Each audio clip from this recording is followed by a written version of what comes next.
Okay, I think we're live. Let me know if anyone's here and can hear me.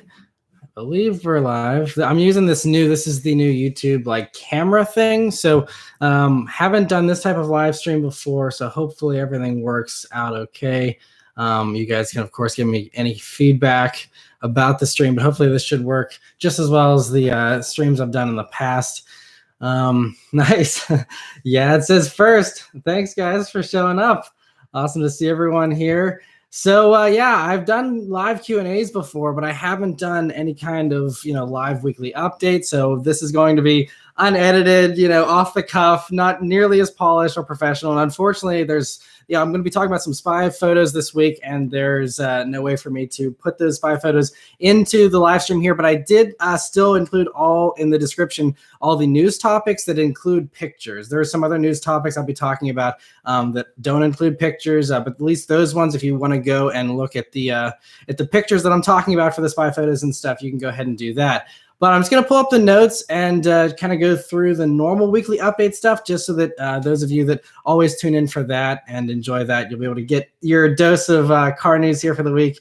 And then I'm going to, in between each story, kind of talk about any feedback you guys have in regards to the story. And then, we'll kind of just get through it. I'll probably take a little longer than normal. And then after I'm done going through all the news, then we can just have a normal Q&A and hang out for a little while. I'm going to try and do this for at least a couple hours. If you've participated with my other live streams in the past, they usually end up going at least 2 or 3 hours. So of course you don't have to hang out the whole time. You don't have to watch all of it or any of it. It's totally up to you, but just want to try and answer as many questions as I possibly can. So yeah, we're going to start with that. And I don't know if there's any kind of super chat enabled or any kind of stuff like that. I know YouTube's been pushing all that stuff, but I've never done it. I have no clue how to do it. So hopefully I'll be able to see your questions and stuff. But I'm going to first kind of go through some of the news stuff first. So it seems like I'm ignoring you for now. I'm not. I want to get through all the news stuff, and then we can go into some of the questions that you guys have. So anyway, I also apologize if I'm a little disoriented. I literally got off a plane an hour ago and have been flying all day, and I'm pretty exhausted. So again, apologies if this isn't quite as polished. But anyway, so I'm glad to see I got a bunch of people here already. So thanks everyone for tuning in, even though it's not the normal weekly update time. I know I'm a couple hours behind here, but anyway, all right. So first story of this week, I was going to mention just actually a couple of Ford stories that just happened. One just a few hours ago, actually, and that is the Ford Explorer Interceptor. And I don't have the link for that in the description because that was literally like an hour or two ago whenever I was on the plane. But yeah, so Ford showed a preview of the Explorer Interceptor, which is the Coupe version. We will be seeing the full reveal of the 2020 Explorer next week, right before the Detroit Auto Show. And then, of course, it'll be at Detroit, and that's where I'll be doing a walk around video and talking about it a little bit more then. But that was cool to see. But the one first thing that's linked there is the 2020 Ford Escape was spied with basically no camo, just a little bit of a wrap. And Ford's been on this kick recently of not camouflaging their stuff. They'll have badges clearly available to be seen and everything. They're not trying to hide very much. And I mean, the 2020 Escape, I think it looks pretty good. You have to check out the link and let me know your thoughts on it here, and I'll check those in a second. But I think it actually looks pretty good. It's kind of like a larger version of the new Focus that we unfortunately don't get here in the States anymore. And I think it's a little more upmarket. It looks a little bit more like a Lincoln now. And there's probably going to be an ST version at some point down the road too, since they're obsessed with slapping the ST badge on every Ford SUV, it seems, for this future of Ford without cars. So, but yeah, so that was pretty cool to see. Let me see what you guys think about it. If you have some comments here. Some people are sick of SUVs. I know. I'm sorry. I know I've been covering a lot of SUVs recently with reviews and stuff. But it's just that's what everyone's interested in buying. I know a lot of you are enthusiasts, and so that's probably not what you guys want to see. And so I do intersperse in some fun stuff. Like I just filmed a review yesterday, if you follow me on Instagram, of a 1957 Ford Ranchero. So I try and switch it up, have some fun, cool enthusiast stuff as well. But I want to have stuff for everyone, and that includes normal car buyers that are looking for SUVs, because I can't survive off of filming 350Zs and WRXs my whole life. I gotta kind of branch out and do everything. But so let me see a few comments here. James is hoping they really have the next gen Explorer EcoBoost with port injection. I hope so too. I think that's a Ford thing, that all EcoBoost motors going forward will have port along with the direct injection. Although I know the new EcoBoost Mustang, still doesn't have it, even with the revised 2018 version. But hopefully that is something that they improve on. Someone else is asking about WRX news. Unfortunately, no news on the WRX still. Maybe Supra will give us a teaser. We do know they're going to have the S209 version of the STI at Detroit in about 10 days, and I talked about that in last week's weekly update. And so maybe at that point they'll be like, oh, and by the way, here's a little teaser of when to expect the next WRX or something. I don't know. We'll have to see. But I think there's still a little ways out before the new WRX is due. C8 Corvette, I will actually get to towards the end of this weekly update. So I got a few things to cover there in regards to that. But anyway, moving on to the next news story here. Audi was also spied testing the Q4, or what some people are referring to as the Q3 Sportback now. It could go by either name. It's, again, another SUV. This is, the Q3, the normal version, was already revealed a couple of months ago. And so this is just the sportier roofline version for those who want an SUV but don't want the practicality of an SUV and just want that hatch just to be completely chopped basically in the back and have a lifted car. That's what these are going to be for. And you can check out the link I included there in the description to see the pictures of that out spied testing in the snow. It's going to be probably the same mechanicals as the regular Q3, including an inline 4-cylinder engine. But there will probably be some type of S and RS versions most likely for those. And the RS version has actually been rumored to have the RS5's the RS3's 5-cylinder engine, the glorious sounding like half of a Lamborghini V10 engines in there. And so that would be amazing to have, even if it's in this SUV shape, to continue on with that 5-cylinder would be awesome. So hopefully that rumor turns out to be true. Another rumor, it's kind of been confirmed by BMW, but not really, was Autocar this week was reporting about the possibility of BMW making an i8-based supercar. And so according to Autocar, they're saying it's going to do over 700 horsepower. Thanks to an inline 6 version taking the place of the inline 3 in the current i8. And then they have electric motors for additional boost on top of that. And so Autocar actually talked with a BMW board member about such a car. And this was all kind of hypothetical in what he was talking about. He's like, it would be nice to do this and that, and you could potentially do this and that. It didn't get super specific, but one thing he did get specific about was he said, here's his quote: If we have these very compact and very powerful electric drive units, if we have a carbon fiber chassis, for example, with the i8s, and if we still have high performance engines, then if you do it cleverly, you can combine them into a real performance package. And he also was saying how every engineer wants to do a supercar once in their life, when they work for a company, especially like BMW. And so he also said that the electric motors that BMW is working on, they already are going to be doing 197 horsepower and up to 378 pound-feet of torque on their own. And then you add in, like the M3 motor, some type of, turbo inline 6 like that. You could easily be at 600 horsepower just as it sits, just taking existing components and throwing them together.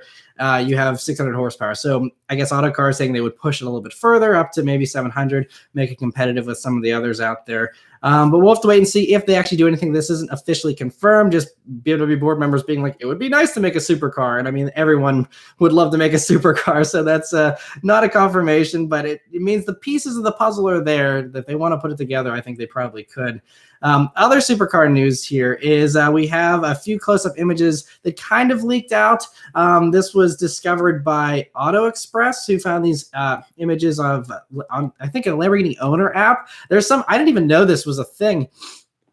But apparently there's a Lamborghini app for owners that you can only download by invite. So you have to be invited by Lamborghini to get a download link to get this app. And so anyway, on this app, I guess for a brief amount of time, there was little close-up shots of a refreshed Huracan that were on there. And I have the link again in the description for that, so you can check it out. Very close up. You can't really tell much. The headlight honestly looks about the same as the current Huracan to me, so nothing new there. It just looks like there's a little difference in the bumper. Kind of looks like the last refresh of the Gallardo, which a lot of people weren't crazy about. A similar type of thing with, straight lines and blacked out portions there to contrast the coloring, red in this picture, for example. And so so I think this is gonna be like a last little hurrah for the Huracan. We do know that they're going to be working on hybrid versions that still have the naturally aspirated engines of either the V10 or V12 for the Aventador and the Huracan, and then they're gonna have some type of hybrid boost to go along with that. But those are still a few years out, so they got to milk the Huracan for a little while longer here. And so I think that's what we're looking at. We could see that it's sometime next year. We're not sure how soon, because there's rumors, that Lamborghini hypercar that I talked about last week, that is probably going to be showing up at Geneva with its glow-in-the-dark wheels or whatever it ends up having. And so I doubt they would also launch the Huracan there as well. So maybe this will be later on in the year. Like I think Frankfurt is at like September or something of 2019 here. And so it could be something like that. But anyway, there was, I think the refresh Huracan was spied now last year in 2018 with it's basically some Performante inspired changes basically. So not quite as aggressive as that, of course, but a toned down version of Performante, and you get the idea of probably where they're going with the styling. But so that's kind of cool to see. And next up, we have Volvo. They have a teaser, again, also included in the description. As you can see, they showed off, this is the first official teaser put out by Volvo for the 2020 Polestar 2, which is their second, of this new Polestar brand that's kind of separate from Volvo, but not really. And it's going to be an EV sedan that they say they want to have to compete against the Tesla Model 3. They're saying it's going to have 400 horsepower officially, 300 miles of range, and be a four-door fastback. So think like Audi, A5 Sportback, Kia Stinger, something of that type of a roofline, I guess. And since they're saying they want to have it compete with the Tesla Model 3, that puts a cap on the price at something reasonable. The Polestar 1 was, I think those are going for like 150 grand, hypothetically, if you could buy one. But Volvo won't let you buy one because they want you to subscribe to it instead, with a monthly lease thing. But I don't know, we'll have to see. They said that you can also subscribe to this Polestar 2, but hopefully they'll make it so you can actually buy one as well if you want to. But that at least means it'll be reasonable, probably in the $60,000 range if it's competing against the performance Model 3. Maybe there will be a slower version of the Polestar as well to, possibly compete in the lower price, 40 to 50,000 segment. So we'll have to see about that. But so that's pretty cool. But they didn't have any kind of release date for when to expect that. I'm guessing the Geneva Auto Show again in March is when we could possibly see something like that. But that's cool to see. I'm gonna kind of hop into the comments here, see how many of you are hanging out. Supposedly there's some trolls here. That's never good. So I don't know if you can report people or what on here. I don't know. It's whatever. But other things here, Alpha GTV. Haven't heard anything about Alphas in a while because they kind of, I think it was about 6 months ago, they had their 5-year plan and they're saying there's going to be like a 6C that's going to be coming out, like a new supercar type thing from Alpha. They're going to have some type of coupe version of the Giulia, I think, a few other things. So there's, all kinds of things that are going on at Alpha that they're working on. There's, rumors of a larger Alpha SUV and a smaller Alpha SUV as well coming. But yeah, nothing as far as that new GTV or any details on it still, unfortunately. Just seeing a bunch of stuff I don't understand in the comments. Hoping for more proper copies in your next reviews. Thanks. Buick news. I have a story that's possibly Buick later on here. So yeah, but I'm glad to see there's more and more people joining here. We'll just go on to the next story then. We have another Volvo story, actually. According to Car Magazine, they're reporting that Volvo is working on driver-facing cameras. That in addition to just being able to detect who's driving, to adjust your settings and stuff automatically, it's also supposedly going to be able to detect your mood, how fatigued you are, and other health factors. And it got so detailed that Volvo's chief digital officer was quoted as saying in this Car Magazine interview that they can determine a driver's glucose levels by looking at their pupils. So the car could automatically call a loved one or hospital if it detected a health problem, which is kind of crazy. And I guess they're trying to follow Apple and all those who are trying to, have more automated health features and warnings and stuff like that for your body as well as your car. And so supposedly the car, it's designed to understand you a little bit better and to help you de-stress on your way back from work, they're saying. So they're hoping to just make the driving experience better. They also said, because whenever that report came out, I think a few people were like, whoa, I don't want cameras watching me in my car. Understandable. So Volvo officially told Autoblog as a follow-up that these cameras are currently only in a concept stage still, and that if they are to be offered in the future, they would be optional. They wouldn't be mandatory or standard or required or anything. So if you don't have cameras watching you in your Volvo, you don't have to in this future whenever these finally do come. But I feel like stuff like this is, again, part of the future we're just going towards inevitably. And so, but anyway, interesting to see that. Nissan has also shown a few images of its new tech that's debuting at the Consumer Electronics Show next week in Vegas. And this is a concept tech that they have called Invisible to Visible. And so basically it's like a super advanced augmented reality. It's similar to stuff you've seen in the past where it'll do normal things like on the windshield, it'll kind of highlight pedestrians, animals, deer, anything jumping out in front of you. It can also provide greater info about your surroundings. It got super, if you click the link, you'll see a few of the preview images there in the description. It's like super confusing, I think, and like distracting the way they have it set up, where you'd have like these like pop-ups on your windshield, like, "Ooh, did you see there's a McDonald's on your right? You should check it out," or whatever it is that it's going to be doing.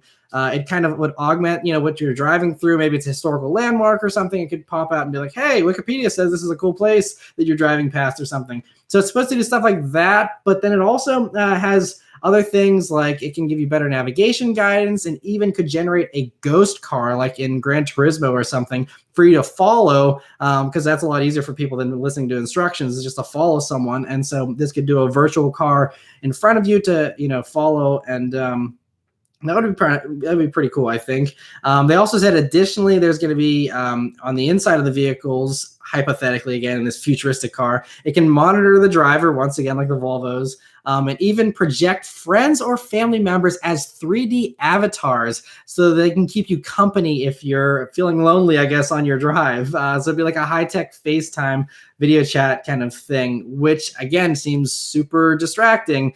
Obviously, I'm guessing this is in a future where the car basically drives itself anyway, but they were talking about as you're driving, following ghost cars and stuff. So I'm assuming that they're pitching this with the thought of you actually driving and controlling the vehicle. So it just sounds like information overload. Like, I don't know. Sometimes I don't think people want to be bombarded with information. They just want to have a minute to think and not have a million things plastered in front of their face. But then there's a lot of people that love staring at their phones 24/7 and would probably love this. So I guess it comes down to personal preference.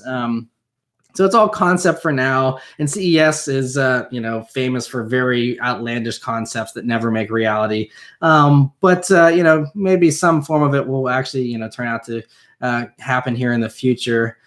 Getting back to some comments here, I saw someone's asking about the Ford Bronco and when. I actually covered that. I believe it was last week's weekly update or the week before. And that's basically, they're saying there's going to be like a new Ford truck, and there's going to be like one or two other launches, and then the Bronco's coming. So Ford always said the Bronco's coming in 2020, and people had hoped that meant 2020 model year for a 2019 reveal. It sounds most likely like it's coming in the calendar year 2020. So I wouldn't expect any kind of confirmed official Bronco thing until next year. So 12 months from now is when we'll probably have something like that at the earliest. I'm guessing, I think with 2020 Detroit Auto Show is going to be actually in June. They're ditching the winter for the summer finally. And so that could be a potential place to launch it. That might be a little late in 2020. We'll have to see.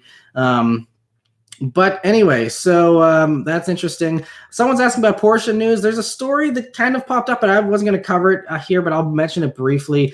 Porsche had the 718 Clubsport GT4 that they revealed this week, but that's just a non-street legal, stripped-out version of the Cayman. The big news about that, though, is that it's the 718, body and improvements and stuff, but it still has a naturally aspirated flat six engine from the previous GT4 Clubsport, not the turbocharged four-cylinder. So I think Porsche's like not admitting, but kind of admitting that people don't love that turbo four-cylinder in the Cayman and the Boxster, and so they're just probably going to end up. I don't know if they're going to ditch it, but they have to do something to make it more, I guess, enjoyable for enthusiasts, or at least more appealing. So we'll have to see what they end up doing with that. But that's really the only Porsche news this week.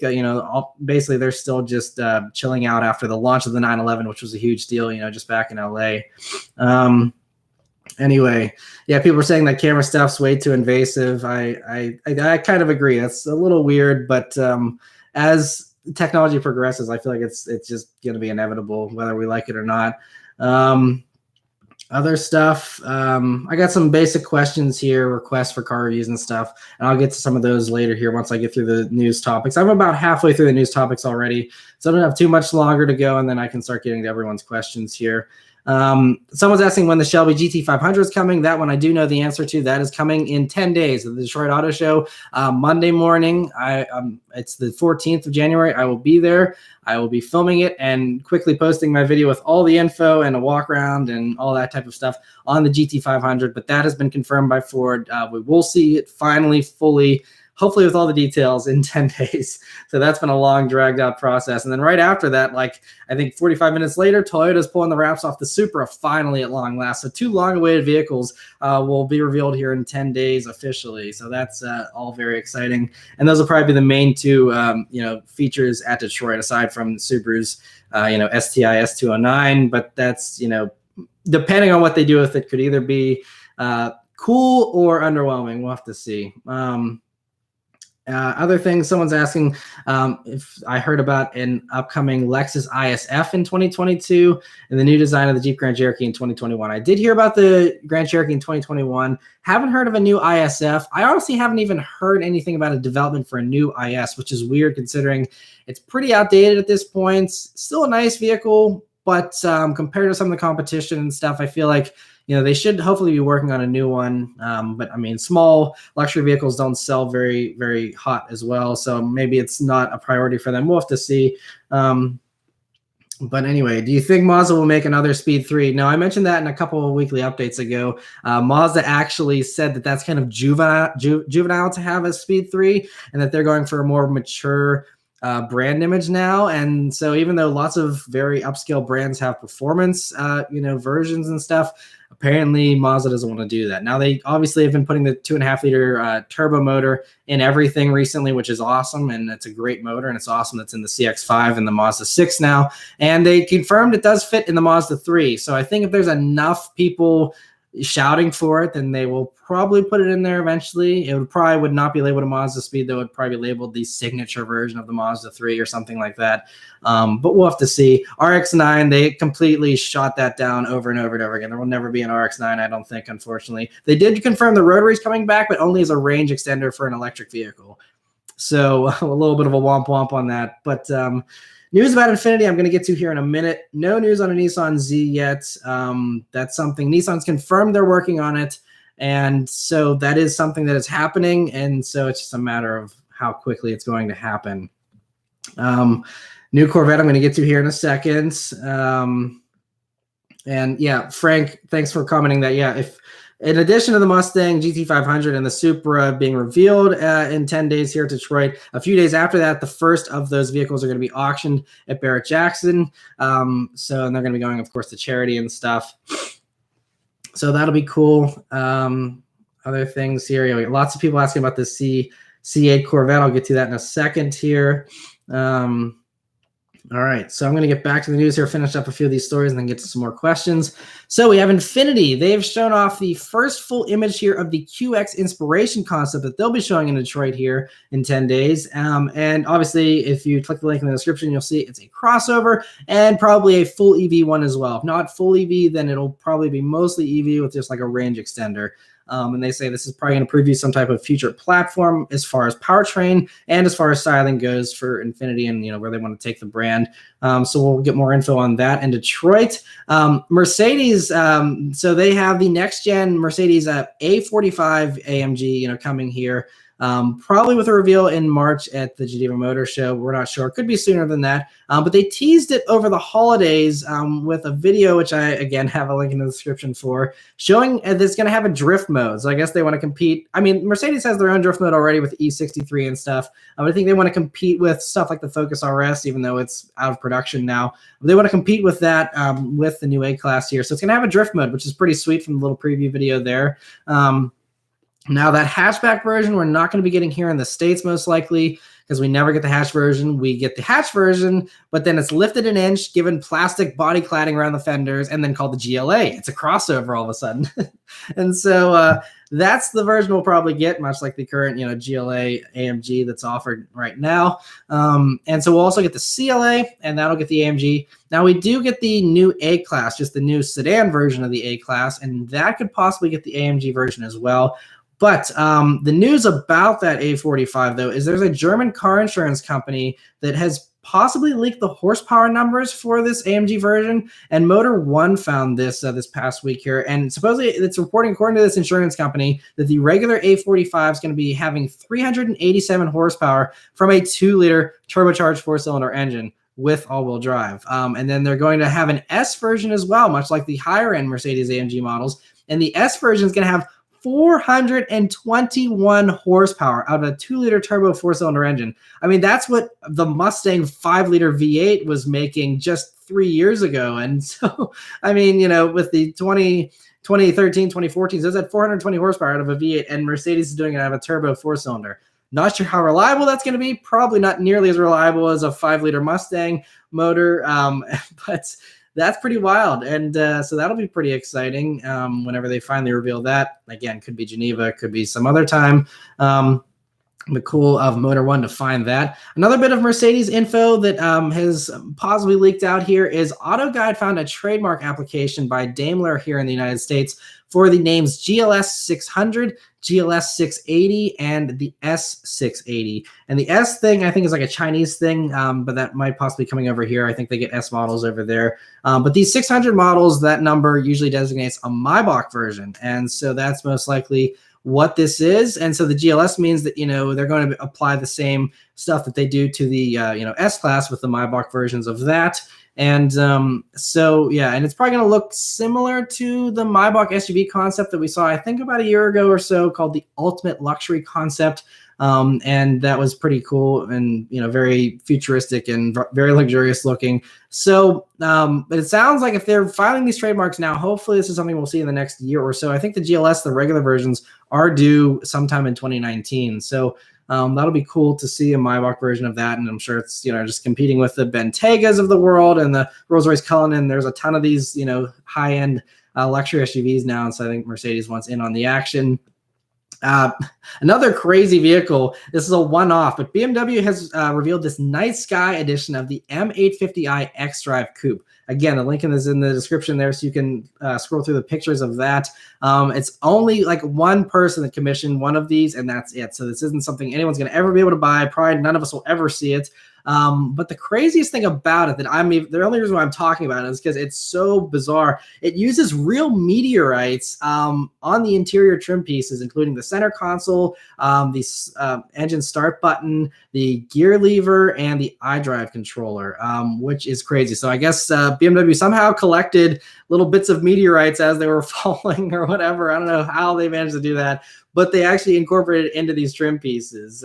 So pretty crazy stuff. And so they used, apparently, meteorites have a very unique pattern to them as far as the surface. And so they copied that type of pattern for other things, like the way they embossed the leather and stitched things. And even they went so far, I don't know, I guess this was a customer's request, and they must have had a blank check to just write for however much this cost. But even the brake rotors have this pattern from the meteorite milled into them. Like, I mean, I don't know. That's a wear item. I don't know how you replace that or why. I mean, maybe this is just going to be like an art thing that's just going to sit in a museum and never get driven. I don't know. But yeah, and then they also have that same pattern on like the side mirrors and a few other pieces as well. But the actual meteorite pieces are just on the interior trim there, which is still pretty wild. There's also a cool thing on the inside there. There's little LEDs in the center armrest leather, so it looks like a night sky. So it's similar to what you see on the Rolls Royces that have the Starlight headliner, just on the armrest instead. So again, pretty crazy. But you would think someone that's so obsessed with the night sky would want to have this done to the convertible version of the 8 Series, so they can actually open the roof and sit there, with the roof down at night and actually look the real night sky.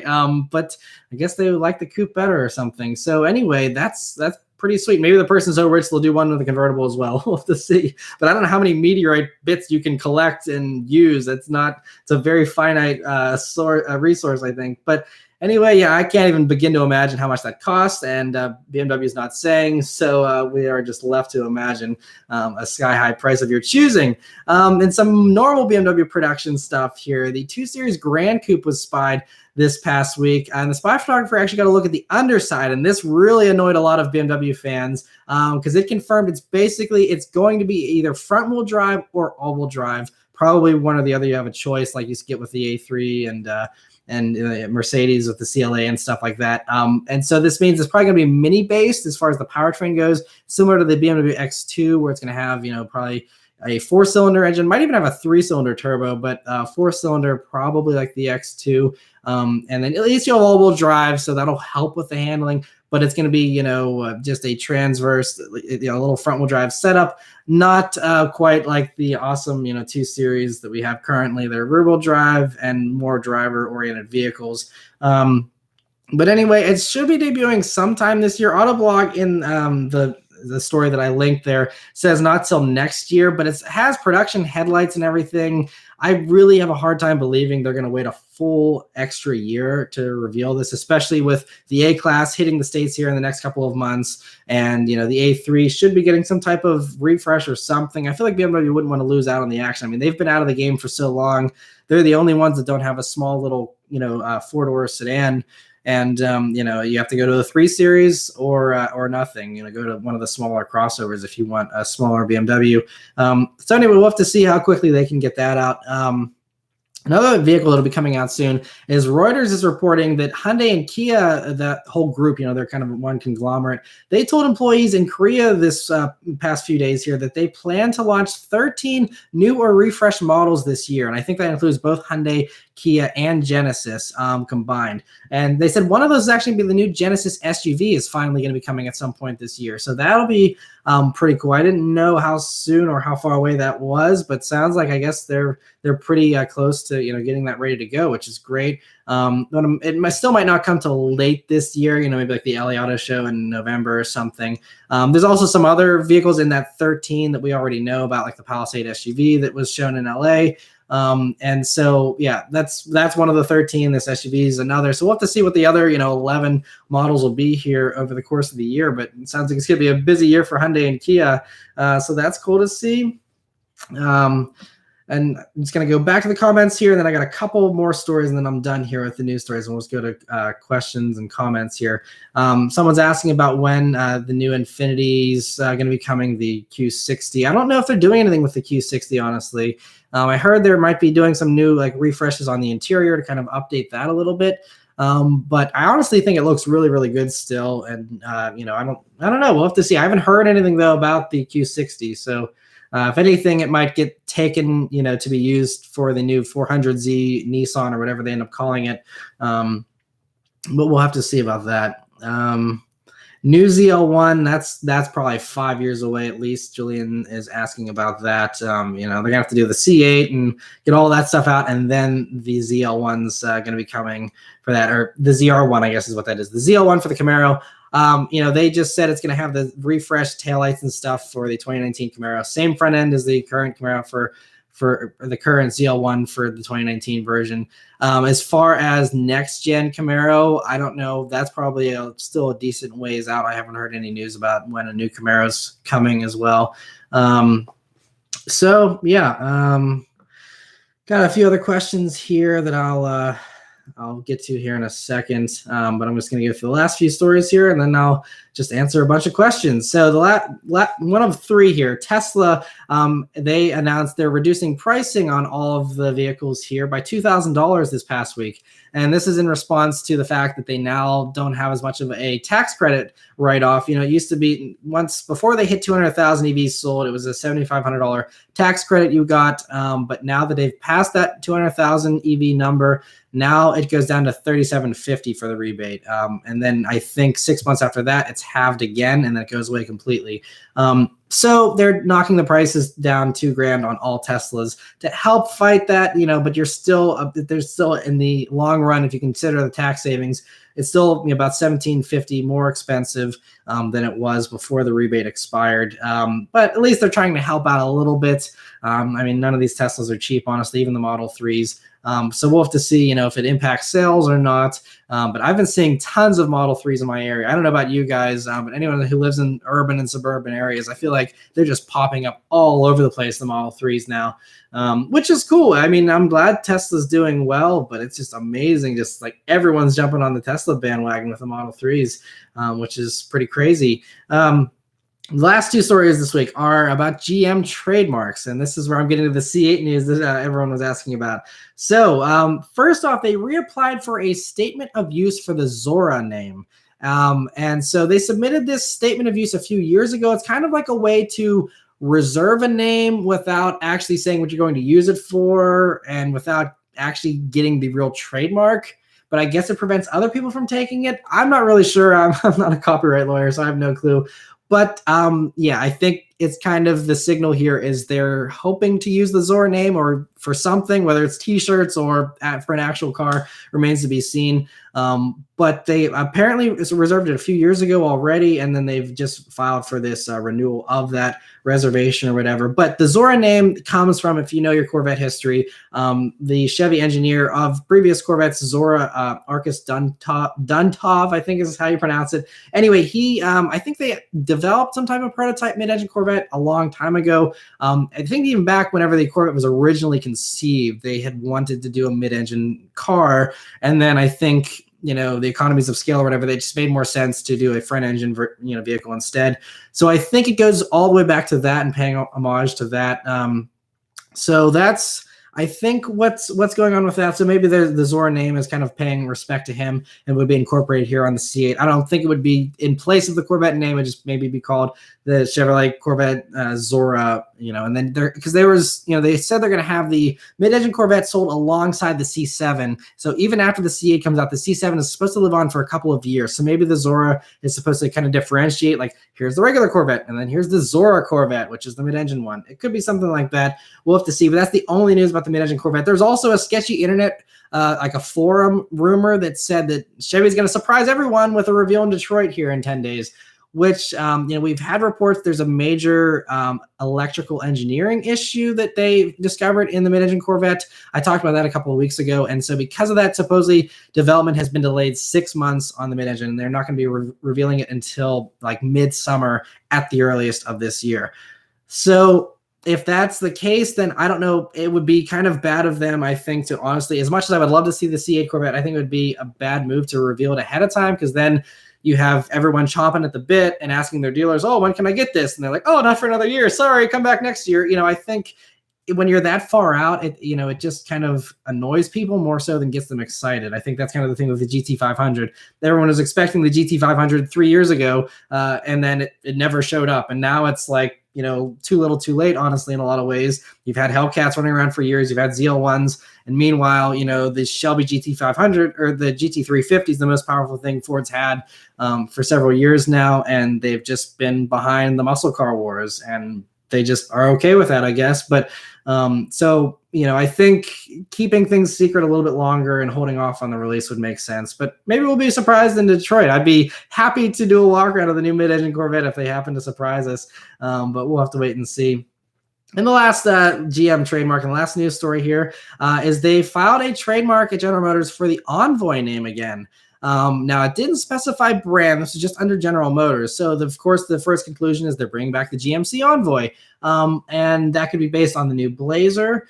Be kind of some type of middle ground there for GMC between, the larger stuff and the smaller stuff. But Autoblog is even suggesting, going back to the person asking about Buick news, they're suggesting it could actually be called the Buick Envoy, because the Buick has these E names for their SUVs. So it kind of fits in there, psychologically, I guess, and could be a Buick version of the Blazer.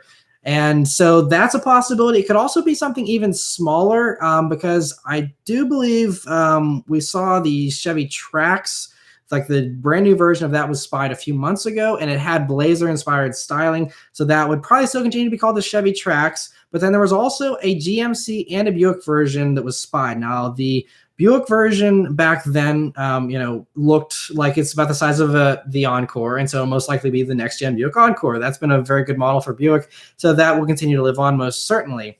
The GMC version, everyone was kind of surprised about. They're like, "Oh, what would they even call this GMC version?" And I think there was one name thrown around. I can't remember off the top of my head, but maybe the GMC version would be called the Envoy. Although the Envoy, anyone who's been around from 10 years ago when the original Envoy was on the road, they were pretty large SUVs. So making a tiny little GMC called the Envoy might be a little backwards for people who remember the previous one, but they could use it for that as well. So we'll have to see.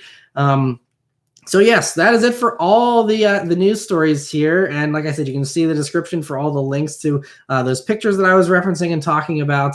So I'm going to get to your questions here. I'm going to read some of them here while I take a drink break, and then we'll just go through some of the questions you guys have.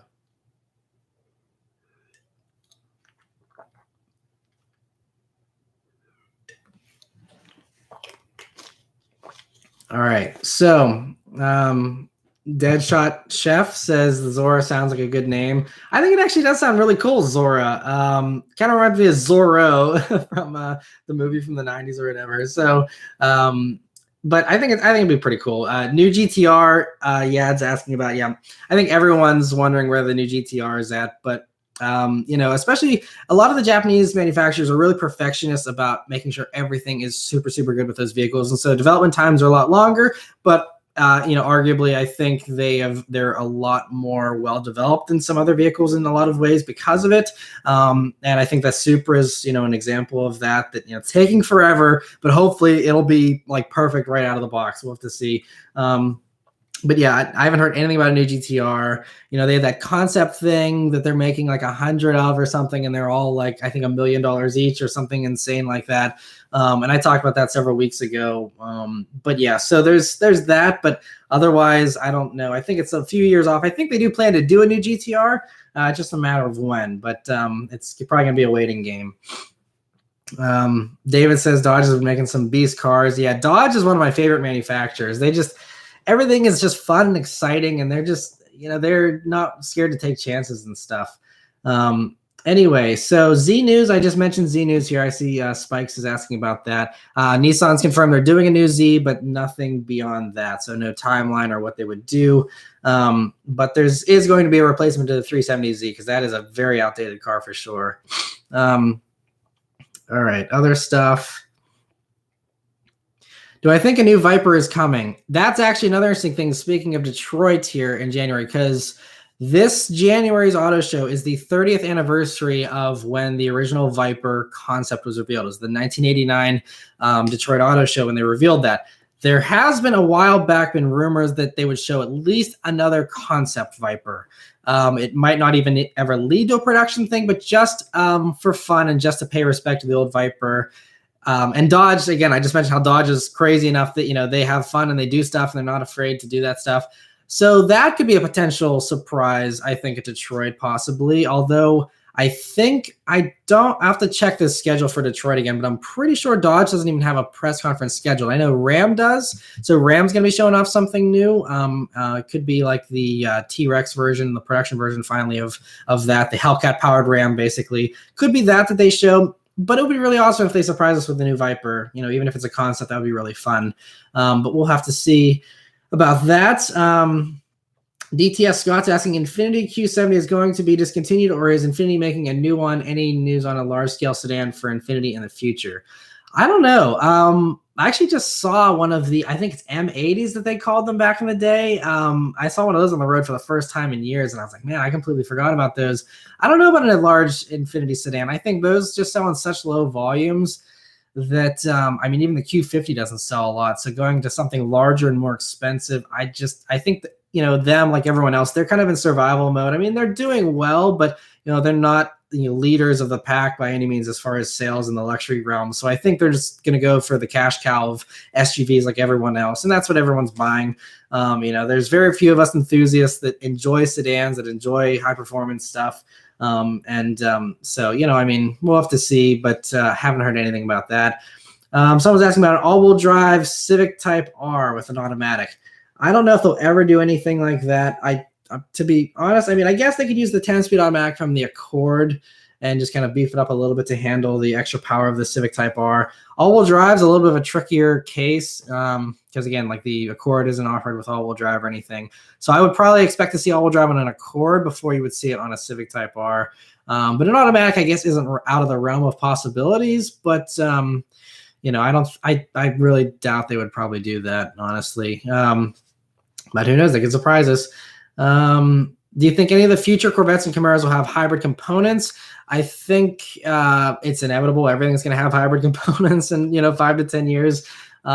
It's just a matter of how soon. I think for the mid-engine Corvette, at least the fully top end version, the high performance version, or at least maybe like the 01, they're saying at some point the mid-engine Corvette will be a hybrid setup and will have some type of electric boost. They even mentioned the idea of a fully electric Corvette in the past, and they think that they even went so far as to trademark the E-Ray name, and so that obviously would be for an electric Stingray, and that I don't know if that would be again for the C8, if that was just for fun or what's going on with that.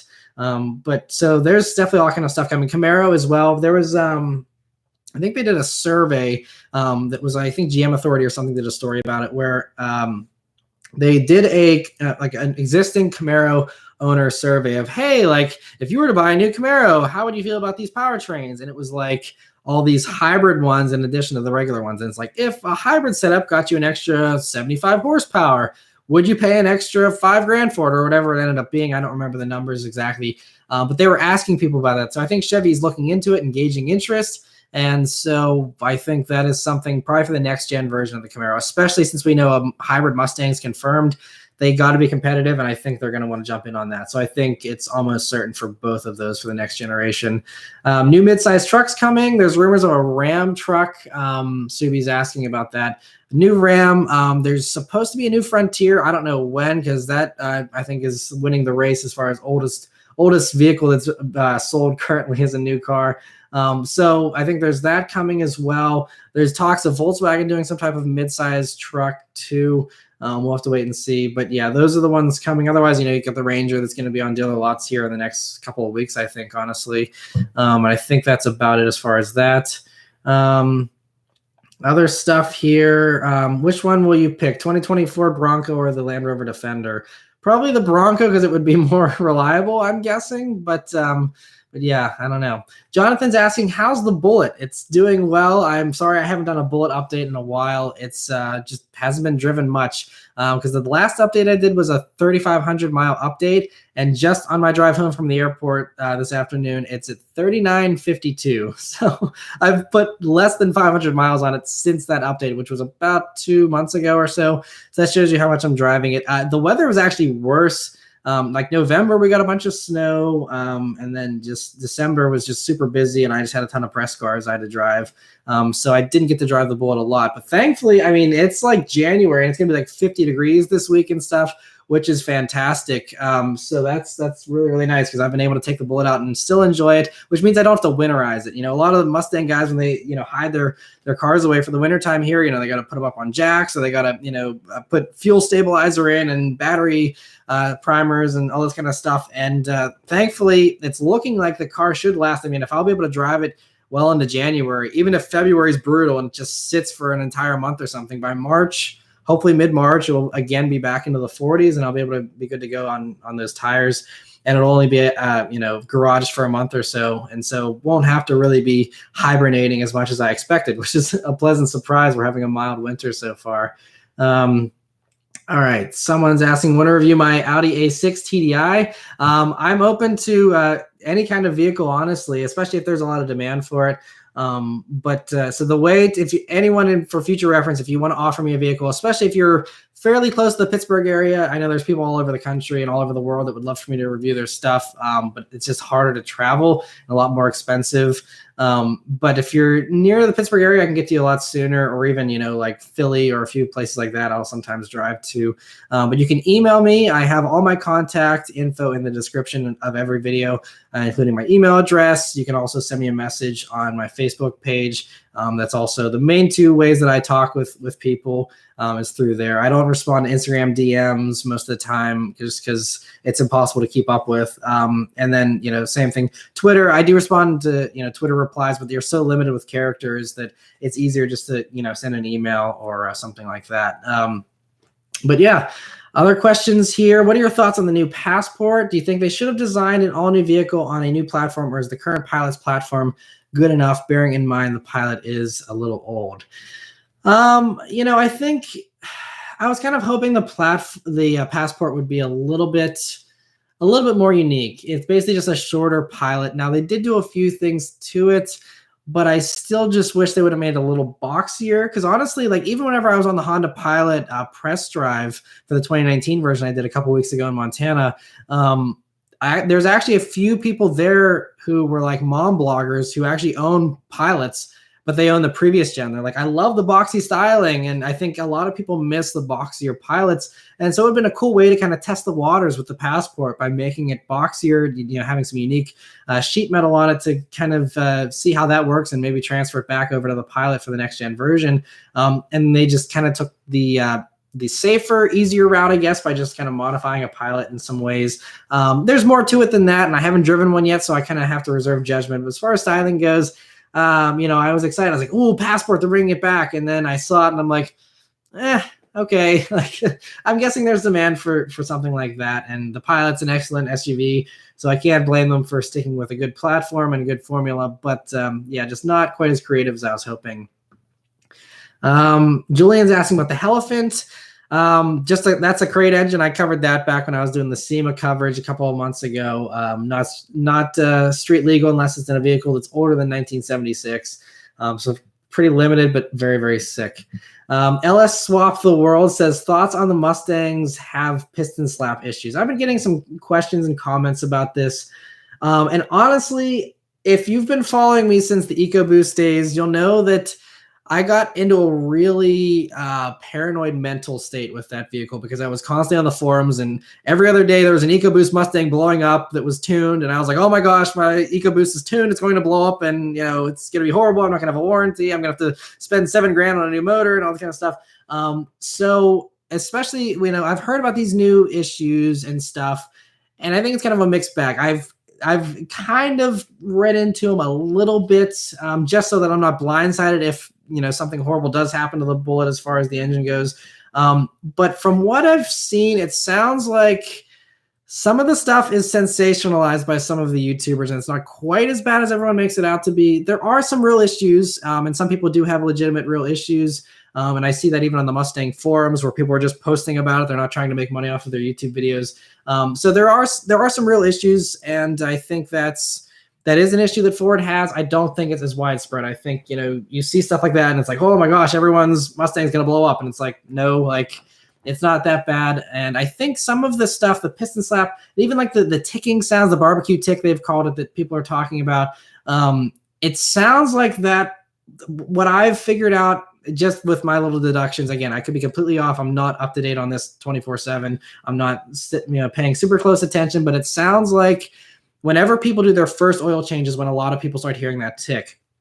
And the first oil change, a lot of people change oil. You have Ford puts in their Motorcraft synthetic blend oil, which is partially synthetic, partially traditional, dinosaur oil in their vehicles. And so it's a mix. And a lot of people say, oh, go to a full synthetic. And I mean, I work with Pennzoil and Shell on sponsored videos from time to time and stuff. Pennzoil is fantastic. It's actually been my favorite oil even before I ever worked with them. I put it in my Spec B back in the day even. So I love the synthetics and stuff, but I think there's some weird thing with the 5 liters in these 2018s and up where they want the blend. They want the synthetic blend. And I think whenever you do the full synthetic, it's either something with the formulation of it. I don't know if it's what it is, but it sounds like the synthetics don't lubricate whatever it is that's causing the ticking sound. And it seems like people who just go to the dealership, have the normal cheap oil change done by Ford, those people seem to have less issues or don't have the issue. That's just what I've gathered from, again, my brief expedition into reading into that a little bit. So I think anyone who might be having that issue, I would suggest swapping back to the Ford cheap, crappy oil. I mean, it seems to be good oil. And I have a friend who also has another 2019 Bullet, and he had a 2015 GT and actually did an oil analysis for the past 4 years on his GT to, see how that cheap Ford, synthetic blend motor oil holds up. And actually, they said it held up really well. And he didn't even need to change his oil every 5,000 miles. He could actually go like up to 7,500. Again, that depends on your use and stuff. So I'm not suggesting everyone run that oil and run it for 7,500 miles. But I think that seems to possibly be a potential solution. And I plan to do everything by the book with the Bullet. I'm going to do the service intervals whenever they recommend them. I'm going to do that type of oil, the synthetic blend. As much as I would very happily spend twice as much money on high-end synthetic oil. It doesn't sound like it's perfect for these new 5 liters. And I think, Ford engineers, especially Mustang engineers, they're enthusiasts, and they know that Mustangs are primarily bought by enthusiasts. And so if synthetic was best for the way they designed the engine, they would just say, put synthetic in it, like spend the extra $30, put synthetic in it, and it's a done deal. But the owner's manual just says to do the blend. So there's got to be a reason. A lot of people are like, oh, I know better than Ford engineers. It's like the engineers designed the actual vehicle. Follow what the owner's manual says. I mean, a lot of the owner's manual stuff is legal speak and them covering their butt so that they don't get sued and stuff. But I think when it comes to the recommendations, that should be followed. And so if it says to run the cheap oil, run the cheap oil. And so that's my little tangent about those issues. But I'm hoping I'm going to be changing the oil at 5,000 miles here in the Bullet. And I'm hoping whenever I do the synthetic blend, I don't have any issues, but I will of course keep you guys posted if I do. So someone's saying it's not the direct injection tick, it's piston slap. Yeah, that I think it's another issue, but I think it again goes back to those noises and stuff. I am not as up on the piston slap thing as I am on the direct injection thing. So I'm honestly just ignorant about it, so I have no clue. But that's just the few things I gathered about the ticking. All right, other things here. Let's see. I'm just gonna go down. I had like a ton of comments and I got way behind, so I'm just gonna start at the bottom. So if I missed your question, just keep asking it, and I will eventually, hopefully, get to it here. Like I said, I'm gonna be on here for at least another hour or two. All right. So what do you think about the new Mercedes-Benz CLS 450? Zachary Jones asks. They seem sweet. I didn't love the styling when they first came out, especially the back end. But now that I've seen it in person and I've seen them a little bit more, they're starting to show up at dealerships and stuff. I think it looks pretty good. I think it's cool they have the 450s again instead of just badging them as mid AMG versions. Yeah, I haven't driven one, so I don't have much of an opinion, but they look pretty cool to me. Other questions here. All right. Any news on the Genesis G70 for the 2020 model year? Am I safe ordering one now and waiting 12 weeks? I don't know. So it's a weird thing going on with the Genesis G70. And my colleague Alex on Autos actually did a good explanation on why Genesis doesn't sell G70s yet. It's weird. They're doing this whole marketing thing, but at least as far as I've seen, there's not any actually on dealer lots. There's supposedly like piles of them sitting at ports waiting to clear. I think something happened with like the emissions or something as far as testing or certifying stuff. And I think there's some type of red tape that they have to, get through in order to get those G70s out. So I'm not sure what's going on. The only thing with the G70 also is I think it was a couple of weeks ago, I talked about in a weekly update, for the Korean version for 2019, they're having a digital gauge cluster added. And so that might be a reason to wait 12 months or so, or whenever they do, because they might be rolling that out for the 2020 model year. So that might be something worth waiting for, but that hasn't been confirmed for the States and our version. So I don't know. But if you like digital gauge clusters, I would hold off until that's confirmed, because that would be a nice improvement. Otherwise, I think it's a matter of probably just talking to your dealer and seeing they might have a better idea on what's going on. But that's just, again, what I kind of heard through the grapevine, I think, from Alex's video there. Other stuff. What do you think of the Elantra GTN line? I think it's awesome, but they just need to do a normal Elantra N. That's hopefully that's something that's coming. Maybe that'll be one of the vehicles that Hyundai reveals out of those 13 that I talked about earlier. Spikes is asking, meet and greet anytime soon. Any plans on coming to Atlanta? I actually just flew through Atlanta today, funny enough. But as far as a meet and greet, I do those ones in LA during the SEMA week, and that's one of the main ones that I always do. And then as far as other stuff, like I go to Pittsburgh Cars and Coffee whenever I can get to them, whenever it's warmer, and I meet some local fans that way. Otherwise, I'm not a huge fan of meet and greets personally. I'd rather just be like, hey, I'm going to be at this place at this time. Come hang out if you want.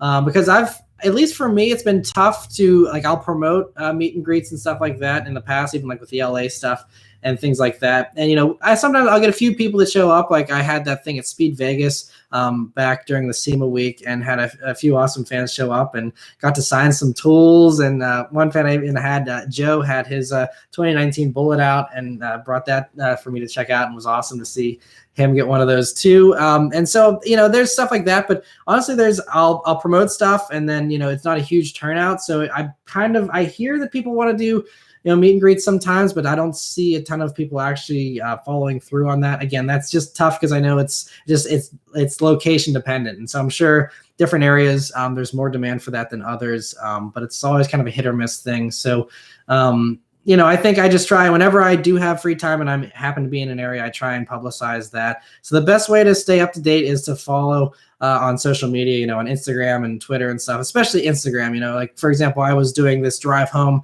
If you followed my Instagram yesterday, and so I was driving from Houston to Dallas, and was driving through there, and so it was an opportunity if people wanted to kind of meet up along the way during that, they could have. So there's things like that I try and do. Arush is asking, will the two-door Defender make it to the US? That's a good question. I don't know. I mean, Land Rover just discontinued the two-door version of the Evoque.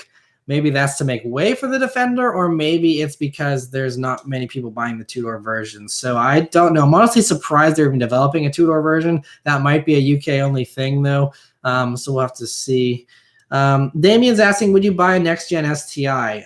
That would be completely dependent on what the next-gen STI brings to the table. But I don't know. There's, anyone who has watched a lot of my videos knows I am in love with the Kia Stinger, the GT version especially, and I love the Alfa Romeo Giulia. So if I was going to be spending STI money, 40 grand or so, I could pick up one of those, either a good, well-discounted new one or even a used one for about that 40 grand price as well. So chances are I'd probably rather have one of those over the STI. I know my loyal Super DiverX fans that have been here since the beginning, I'm sure many of them would still take the DiverX and the STI, and they're still phenomenal vehicles. I don't know. I think Subaru's I've kind of got a bad vibe from them recently. It just seems like they've just been a little underwhelming with some of their stuff. So we'll see if they change that here in the future. And I'm still going to be open-minded and hoping for the best for the next DiverX and STI. But as far as me owning one, not totally sure. We'll have to see. Other questions here. Someone else asked about the Passport. That must be an old question. I just talked about that. Are you going to be doing a V6 1LE review? Possibly. That would be a vehicle I'm certainly open to reviewing. It's been a while since I've done a Camaro, and I'd like to do the 2019 versions, it has the new 10-speed and stuff. But I don't. So I used to have a really strong connection with a Chevy dealer, and the person I was working with has since started working elsewhere. So I'm going to see if I can try and get some more GM vehicles. I will be doing a review. I actually just filmed yesterday, in addition to that 57 Ford Ranchero that I showed on my Instagram. I also reviewed the 2019 Silverado. So I will have that coming. Other GM vehicles, I'm going to try and talk with my press fleet guy for that and see if I can get a new round of GM vehicles to review for you guys, because I still want to do the Buick Regal GS. I'd still like to do the CT6 before that gets killed off here in the next few months. I'd like to do the V Sport version of that if they're going to have one of those in the press fleet. So there's definitely a lot of GM vehicles that I'd like to do that are enthusiast-oriented vehicles. So we'll have to wait and see, and hopefully the Camaros will come with that. Nola is also asking, do you think the new STI will offer dual clutch? That's a likely thing. I think whenever they saw how well the automatic helped the WRX as far as its sales, I think, and dual clutch though, it's one of those things.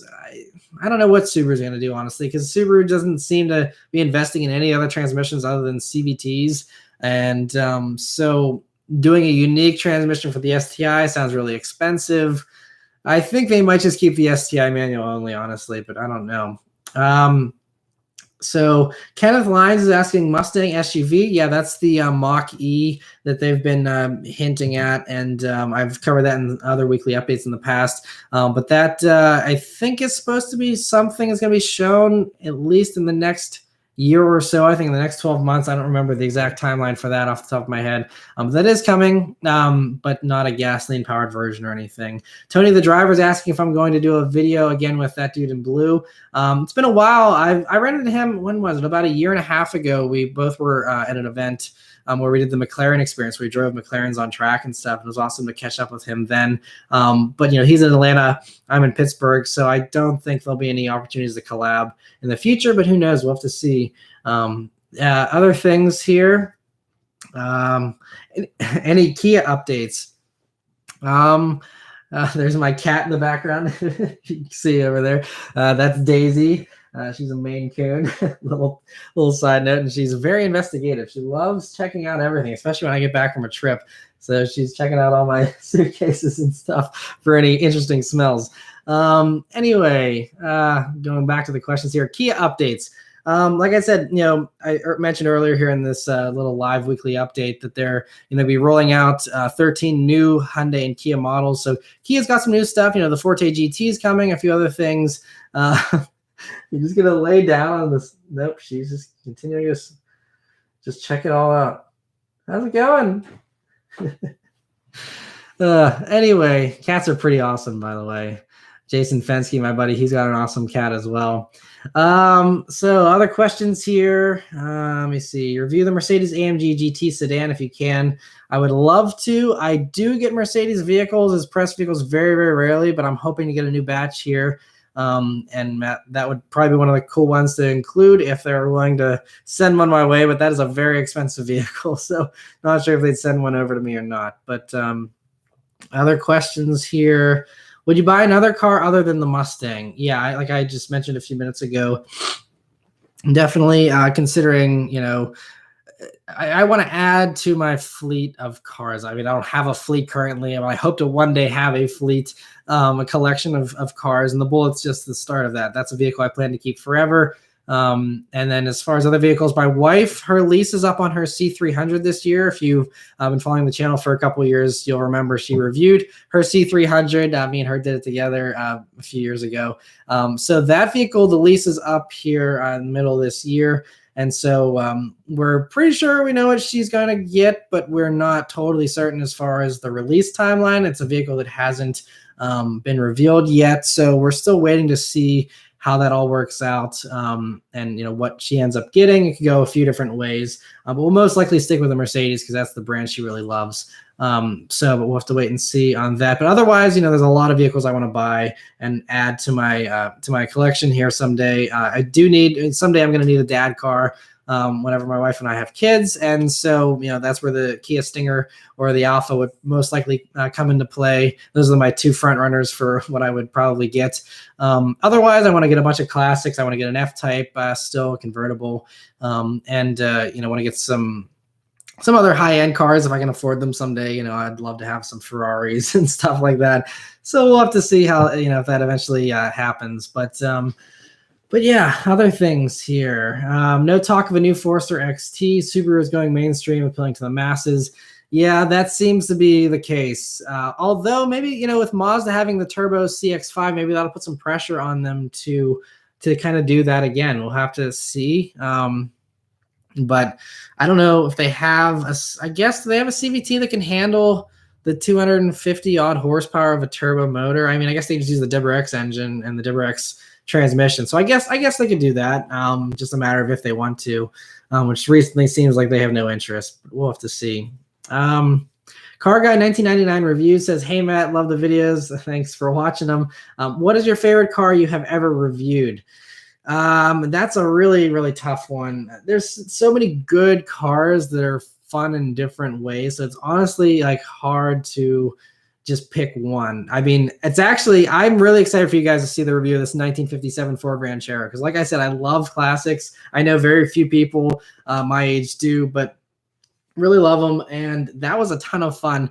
Just because, and this is a little bit of a spoiler for the review. The review is going to be going live in February, by the way, for that one, probably right before Valentine's Day. But with classic cars, you sense so much more of what's going on with the car. It's like, these days with modern vehicles, it's like you can feel a little bit of vibration through the steering wheel. It's like, oh yeah, it's got great steering feel, and you feel connected to the car. But compared to a car from 60 years ago, I mean, it's just like, these new cars like drive themselves. Like, it was amazing. I was driving that Ranchero for like 3 or 4 hours yesterday, and then today hopping back in my Bullet. It's like so easy to drive. There's no correcting of the steering wheel. It doesn't wander around the road. I can take corners at any speed I like and not worry about it.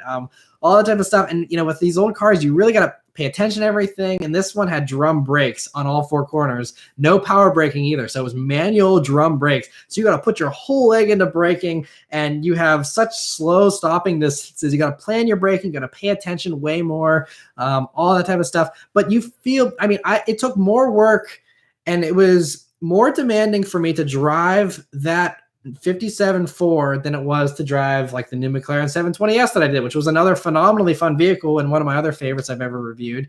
But it's just a completely different thing. Like that McLaren, I can still like basically drive it, with my eyes closed. It's just, it'll drive itself. It goes in a straight line easily. It's very fast, very exciting, but it's like full throttle in the McLaren for 2 seconds. Then, I gotta, pull off the gas because otherwise I'm doing, 100 miles an hour and getting my license taken. So, whereas with that Ford, you can floor it, you can really drive it hard and still be doing 35 miles an hour.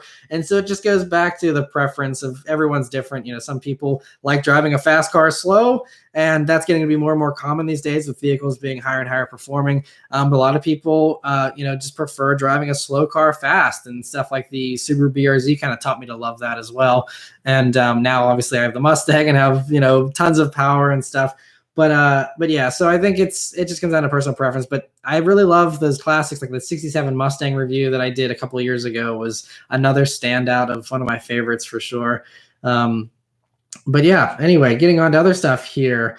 Thoughts on the future of the Grand Tour and the Trio? Well, I don't know if you saw in the news, I think a week or two ago, they confirmed that they're going to be doing, obviously season 3 is coming here in about, I think, 2 weeks, but then they already confirmed, I think, a couple more seasons after that. So they're going to be around for a while, and I am so happy. The Grand Tour is one of my favorite TV shows, and so that is going to be phenomenal. So yeah, I think they're hilarious, and I'm so glad they continue to keep doing it, even though they're getting old, and it's it's pretty demanding, some of the stuff they do physically, but they're still keeping at it, which is awesome. JD Fines asking, how old are you? I am 28 years old. Yad is asking, do you think car manufacturers actually listen to car reviews? They definitely do. And I actually get feedback from the manufacturers as well. So, whenever I, post up my car reviews every week, I also, especially if it's a press vehicle, I send the link to the PR person for the company and say, here's the newest review, hope you like it. And that's it, and kind of say it like that. And they always appreciate the feedback and really enjoy it. And it actually was kind of cool because I was, whenever I was on the Honda Pilot launch, a couple of weeks ago, and I posted that video already, but I actually got to talk with one of the lead engineers on the Pilot, and she had watched like my Accord review and a few other things, and she was like, I really love how you show kind of things from a consumer standpoint, and showing all the cup holders and cubbies and stuff. She said that really is great feedback because they get all kinds of feedback in focus groups and stuff, so they have a good idea of what consumers want already anyway. But then whenever, I comment on my thoughts on stuff, and then they also read your comments, they do check all the comments. I mean, obviously they're not up on it super closely, but they'll go through the comments every once in a while on these reviews too, and see what you guys are saying in regards to, responding to my critiques and stuff. And it's really valuable because a lot of people respond. For example, like on the Kia Sorento review I just posted, there was someone who had bought one and said, here's a few things you didn't mention in the review, gave some extra additional info that was great, and also gave his ownership experience, which is great because as much as I can drive a car for a week and give my thoughts, it's still not going to be as in-depth as someone that actually owns one and lives with one for months or years or whatever. So all that feedback is very valuable to manufacturers to make these vehicles better. And I think they've started paying attention to that a lot more, especially in the past few years. And I think that's why vehicles are getting so good. And that's one thing, some people say, oh, you're not critical enough in your videos. You're too nice or whatever. And, there are times where, there are things that are shortcomings compared to the competition. And I will point those out. And I always do the pros and cons list and stuff. But I always try to do constructive criticism because, I talk to the people that sometimes work on these vehicles, and they're not idiots. All these people are very brilliant, smart people, and they have good reasons for why they do what they do. I mean, sometimes companies are limited by resources or budgets or other things, so there are sometimes compromises that need to be made. But for the most part, they think this stuff through really well. So whenever I'm like, I don't like this, it might just be that I don't like it. Maybe you like it, and maybe other consumers will like it or appreciate it, and there's reasons why they have that stuff. So I can't be like other reviewers where I'm just like, this is horrible and this is why, and that's it, because that's my opinion. But your opinion will be completely different. Everyone has different tastes and different likes. That's kind of why I kind of lay everything out there and say, this is the cup holders, these are the cubbies. If you think it's great, cool. If you think that this other vehicle has a better configuration, that's great. And I'll sometimes highlight like, this is a disadvantage compared to this thing or whatever. And I kind of, will highlight some of that stuff, but I always kind of do it objectively. And I try not to have, I don't have any kind of bias. I try and be, try to realize that a lot of this stuff is subjective. And that's why people buy different cars, even though, there's sometimes I'll see commenters that are like, this is the best car, like hands down, it's the fastest, it performs the best, whatever. And it's like, yes, but that's not what everyone wants. And so that's why, everyone doesn't drive the same exact vehicle. And so yeah, anyway, that's another random tangent, but yeah, manufacturers do read and listen to the reviews and the comments and all that kind of stuff. Yusuf is asking about a more powerful Stinger coming. There was rumors a couple of years ago when the Stinger was launched that they possibly could be throwing the V8 engine from the Genesis and stuff into that. I don't know if they're still going to do that or not. Honestly, the GT has plenty of power. I don't know. I think it's pretty well covered. Maybe a tuned version of that would be cool if they kind of turned up the boost on the turbos or something for an N version or something like that. We'll have to see. But I don't know what they're going to do, honestly. I think they're still trying to, promote the Stinger and stuff. It's doing really well, especially in Australia. Like Australia, their police fleets are like switching over to Stingers, and it's a really popular vehicle over there for people who want a rear-wheel drive four-door vehicle. And Ford's getting rid of the Falcon over there. The Holden Commodore is going away over there. And so the Kia is a kind of a nice stand-in for those. So it's doing really well over there. So I think they're kind of trying to see what different regions want and, kind of going from there. Anyway, other questions? All right, let me see. Everyone's waiting on the GT500. Yeah, hopefully that'll be good enough. I'm really worried the GT500 is going to be like, oh, it'll be like 710 horsepower. And it's like, okay, well, that's like barely more than a Hellcat. There's already the red eye. I don't know. I'm a little guarded about the GT500. We'll have to see. Hopefully they prove me wrong. Spikes is asking, would you buy another BRZ if they made it faster? I think, honestly, if you want a faster BRZ, the 4-cylinder version of the Supra is what you want. And it's basically a very similar size to the BRZ. And so, I mean, I think Subaru and Toyota have committed to doing a second-gen version of the 86 and the BRZ. So that's a possibility that they'll add more power. But I think with the Supra being in the place it's in, they'll likely keep the BRZ and the 86 with the same formula, maybe even the same engine, and just kind of restyle it or something. I don't know. But yeah, I don't know. I love the BRZ, but if I were to ever be back in a BRZ, I think what I would do is buy a current BRZ. And what I would love to do, honestly, this is like I'm not into project cars. I don't have the time or the money or the space for a project car. But if I were to do a project car just for the fun of it, I would love to find my old BRZ, which I just ran a Carfax on a while back, actually. And it was just, my friend just pulled it up for me, so I wasn't able to do a video on it or anything. but he pulled up the Carfax, and I think my old BRZ is, oh, there's the other cat. That is Pippa, our newest Maine Coon. We just have the two. We just got her about 6 months ago. She's gonna just hang out here and hide behind me. But anyway, so yeah, the BRZ I think is over 100, and I think they said the last reported odometer reading was 113,000 miles. So it's still going strong. I think it's on its 4th owner now at this point. But I would love to take that and then drop a 5-liter Mustang V8 engine into it. That would be like a dream project car build for me someday. And then I would have basically my perfect BRZ, because I love the BRZ. I love the handling of it. I love the looks of them. They're so cool. I still love the BRZ. But with the amazing engine of the 5-liter, it would be fantastic. So that's the dream project car, but don't ever expect it to ever happen, because I mean, aside from me getting insanely rich and not having to do anything for the rest of my life, I don't think I'll ever have the time for a project car like that. Other questions here. Bronny's asking, how come you didn't get the standard Recaro seats for the 2019 Bullet? So I did a whole video on that. If you actually go on my channel, there's a playlist for the Bullet, and I did a review of the Recaro seats. And in that video, I kind of break down why I didn't get the Recaros and why they weren't for me. But they're very comfortable, very awesome seats if you're the right body type. And they do fit me well. I wanted the heating and cooling. That was the primary reason.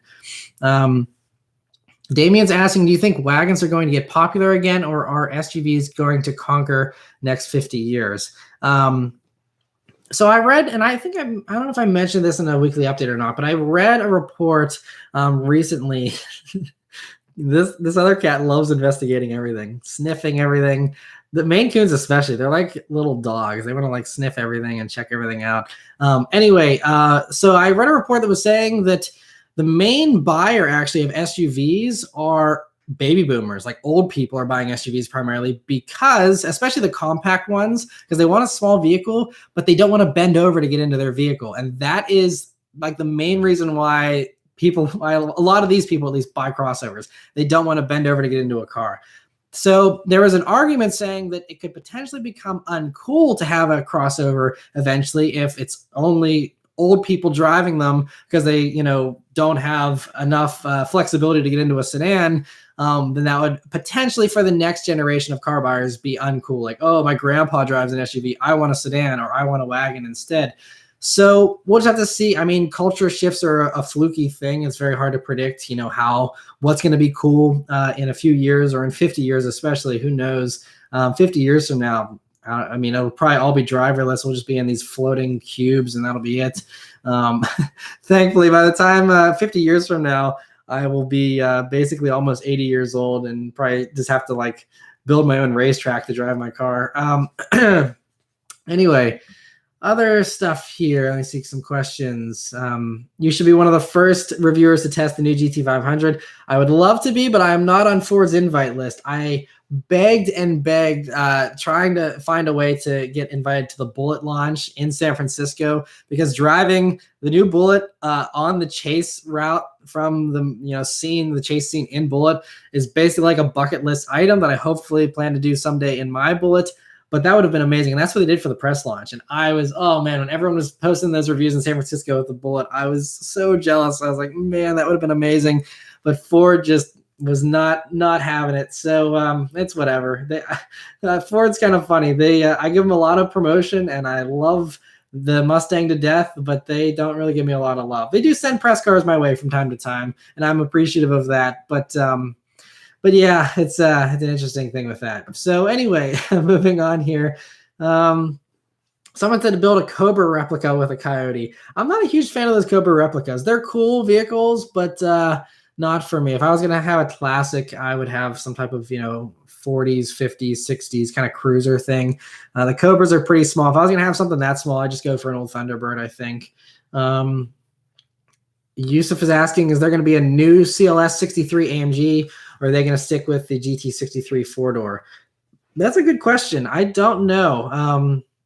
Obviously, they've only announced the 53 version, but that usually the 63s come a little later on. So I think there's still hope for one, because it's a big price jump from the CLS to the excuse me, from the AMG to the AMG GT. So I think, they might do a 63 for those who don't want to spend the extra 50 grand for the AMG GT, version instead, even though they're based on the same platform. So I think there's hope for one, but that's just my hunch. Do you think BMW needs to have an M6 alongside the possible M8? I mean, does it make sense, especially since BMW claimed there will be a Gran Coupe version of the 8 Series? No, the 6 Series is going away. They're getting rid of all 6 Series and replacing it with the 8 Series, which is a little odd. But yeah, the M8 is definitely coming, and there will not be an M6. So that's that. Other questions here. Why didn't you do a V6 Chrysler 200 review? Mostly because I never had one sent to me by Chrysler. I did the, I think I did. I guess it was the 4-cylinder version. That was probably almost 4 years ago now that I did that review. It's a nice vehicle, but then they killed it off so quickly that I just never did one, and no one ever offered a privately owned one. And it didn't. I don't think that video got a lot of views either. And so that's kind of a gauge for me if I should do more of that vehicle. If the first one bombs, I probably never will drive another one again. So that's the answer to that. If Audi brings the RS6 to North America, will it sell? I think it would totally sell. I really hope they do bring it. That would be awesome. Other questions here. Bronny's asking what car is Beth planning to get in the future. I mentioned that a little earlier on, but basically her lease is going to be up in the middle of this year on her C300. And so she's probably going to stick with a Mercedes, but which Mercedes she goes with, we're still trying to figure out. So we'll have to see on that. It's going to depend on the release timing for the vehicles she's considering and stuff like that. Other questions here. Should I install a cold air intake on my 14 Honda Accord V6 Coupe? Would that make it much of a difference? I don't know. K&N and stuff, they promise, a few horsepower. But I don't know. I don't know too much about the aftermarket on those. I'm not really super into the tuning scene much anymore, honestly. So I'm not sure. So probably not the best person to ask that question to, unfortunately. I mean, it would definitely give you more sound. It would probably give you a couple more horsepower. But actually, I think with my BRZ, with that cold air intake that I put on, I think it benefited me in the top end, but I think I actually lost a little bit of bottom end power with the different design of the cold air intake I put on that. So sometimes it'll change the characteristics a little bit. Might be in a direction you want, might be in a negative side effect you'll have to see. But that's another thing too. If you have a warranty on the vehicle, sometimes car companies will get a little weird about if you have an intake on the vehicle and something goes wrong, they'll say, oh, well, the warranty did it. And even if it didn't, they can blame it on that and skip out on paying for the warranty work. So I would just check with that if that's something that's important to you.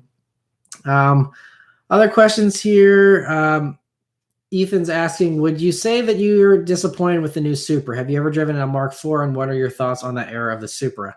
I've never driven any Supras ever. I would love to review all of them. So if anyone has one in the Pittsburgh area and wants to offer one up to review, I'd love that. But as far as the new one, I can't say I'm disappointed with it until I actually see it and know the details, and especially not until I drive it. Because a lot of people, I'm sure whenever it's revealed here in 10 days in Detroit, people will probably see a very similar power number to the Z4 that was revealed a couple of months ago and say, oh, well, it's just a BMW engine and it just has Toyota styling and that's it, and be like, oh, I'm disappointed. But it could actually still be really great. Toyota's doing all their unique tuning and engineering. So I think until you actually either drive one, test drive one, or at least wait for the reviews to come out from everyone whenever they finally start doing press drives of them and stuff, to see, it might actually be really, really awesome. We'll just have to wait and see, but I'm optimistic about the Supra, actually. At first I was like, meh. And then the more that I heard it, they showed that teaser of, I think, Toyota of Europe. I talked about that a week or two ago, and it has crackles and pops from that 6-cylinder. It almost sounds like an F-Type, and that really got me on board. I was like, this could actually be really sweet. If it sounds that good, has the performance, it's basically a more powerful BRZ package. It's a very similar type of wheelbase and size. That's what everyone's been wanting, is a faster BRZ, and you have a BRZ that potentially could have, almost, 380 horsepower or something. 360 might, I think, be the number that they're throwing around. So you have something like that in a BRZ package, that would be like mind blowing. If they put that in the BRZ, everyone would be like jumping for joy. But in the Supra, everyone's like, I don't know. So like, I don't get the disconnect. I know people are upset about there not being a manual currently. I think that's something that could change potentially, because I think they did say they engineered a manual for Japan. So I think there's a potential there for that. So yeah, I wouldn't give up hope on the Supra. I know it's taken forever for it to come out, and I've been annoyed and frustrated with having to talk about it every couple of weeks and being like, a few more weeks, it'll finally be here. But I think hopefully it'll be worth the wait and should be pretty awesome. But I'll reserve judgment until I actually drive one. Ronnie's asking, are you still willing to review modified cars like you used to? Definitely. My preference as far as modified cars, though, is I want to do something that is still representative of the factory setup. So, for example, any vehicle that has, as long as it just has like wheels and tires are improved, if it has like a catback exhaust system, maybe an intake, something like that, totally will review all day long. It's whenever it's the heavier modifications, like a coilover setup.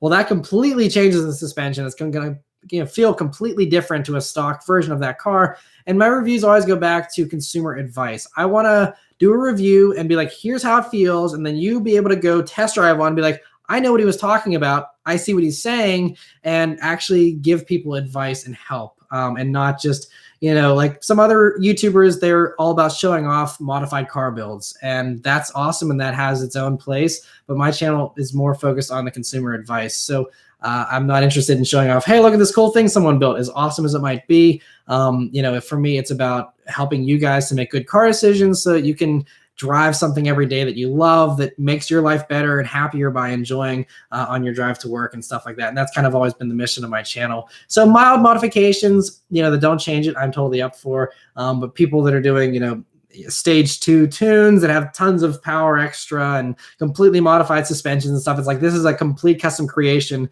and no one will ever be able to feel this type of vehicle unless they do these same exact modifications. So at that point, it becomes useless from a consumer standpoint to me. Another question here, Lucky Studios asking, do you miss your Mini Cooper? That's a car I do actually miss a lot from time to time. That was one of the biggest disappointments of all the cars that I've ever had, because I had such hopes for that vehicle. I had planned to, drive it for several years. I had a lot of cool ideas for things I wanted to do as far as light modifications to it. And I never even got a chance because it just kept breaking down on me. And, if you follow that whole saga, you know that the thing that was the nail in the coffin was the clutch started to slip a little bit. And once that happened, I was like, nope, because I did research, and even I had a friend at a dealership who could have waived the labor cost. And even if the labor wasn't a factor, doing it at cost for them, it was like a $3,000 job for a clutch. And this is a vehicle that I paid $12,500 for, and in 6 months depreciated down to $9,500. And then I'd have to put an extra $3,000 into it. It just made no sense. And so I just, so bummed, because I love that little thing, especially the one that I had. I love the panoramic moonroof. I love the color combo, the black with the white stripes. I love the center mounted speedometer. I love the way that little thing handled. It's really unmatched. And it's a shame the R56 minis are such basket cases for the most part, because they are just so fun to drive. I also love the R53. I never did a review on one. If someone has one locally, by the way, and wants to offer it, I would love to do an R53 mini review, because those are even more fun with the supercharger. But the R56, you get a little more safety features with the side curtain airbags you don't have in the R53s. And for me, safety is very important, especially after the 2 accidents that I've had, people running into me and trees running into me and stuff. So yeah, I think, I would definitely like to have another Mini someday if they were reliable. Maybe like a winter beater someday or something. It'd be kind of cool. And one of my really good friends also, he had an R56 Mini, and his is the one I actually reviewed several years ago. And he's really itching to get a Mini as well, another R56. He misses his a lot. He also traded his for a Mustang GT. Loves his Mustang, but I think he kind of misses the Mini as well. So those cars have a way of working their way into your heart, and just, I love that thing. So I actually, just a couple of weeks ago, I went back and watched my in-depth tour of my own Mini to refresh my memory and kind of relive, that vehicle a little bit. So I sometimes go back and watch my own videos just for fun too. So you can go back and watch that too if you want to kind of see how awesome that little car was. Other questions here.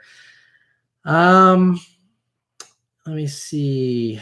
I appreciate saying, Matt, you're doing great reviews. I thank you guys for watching them, continuing to support the channel.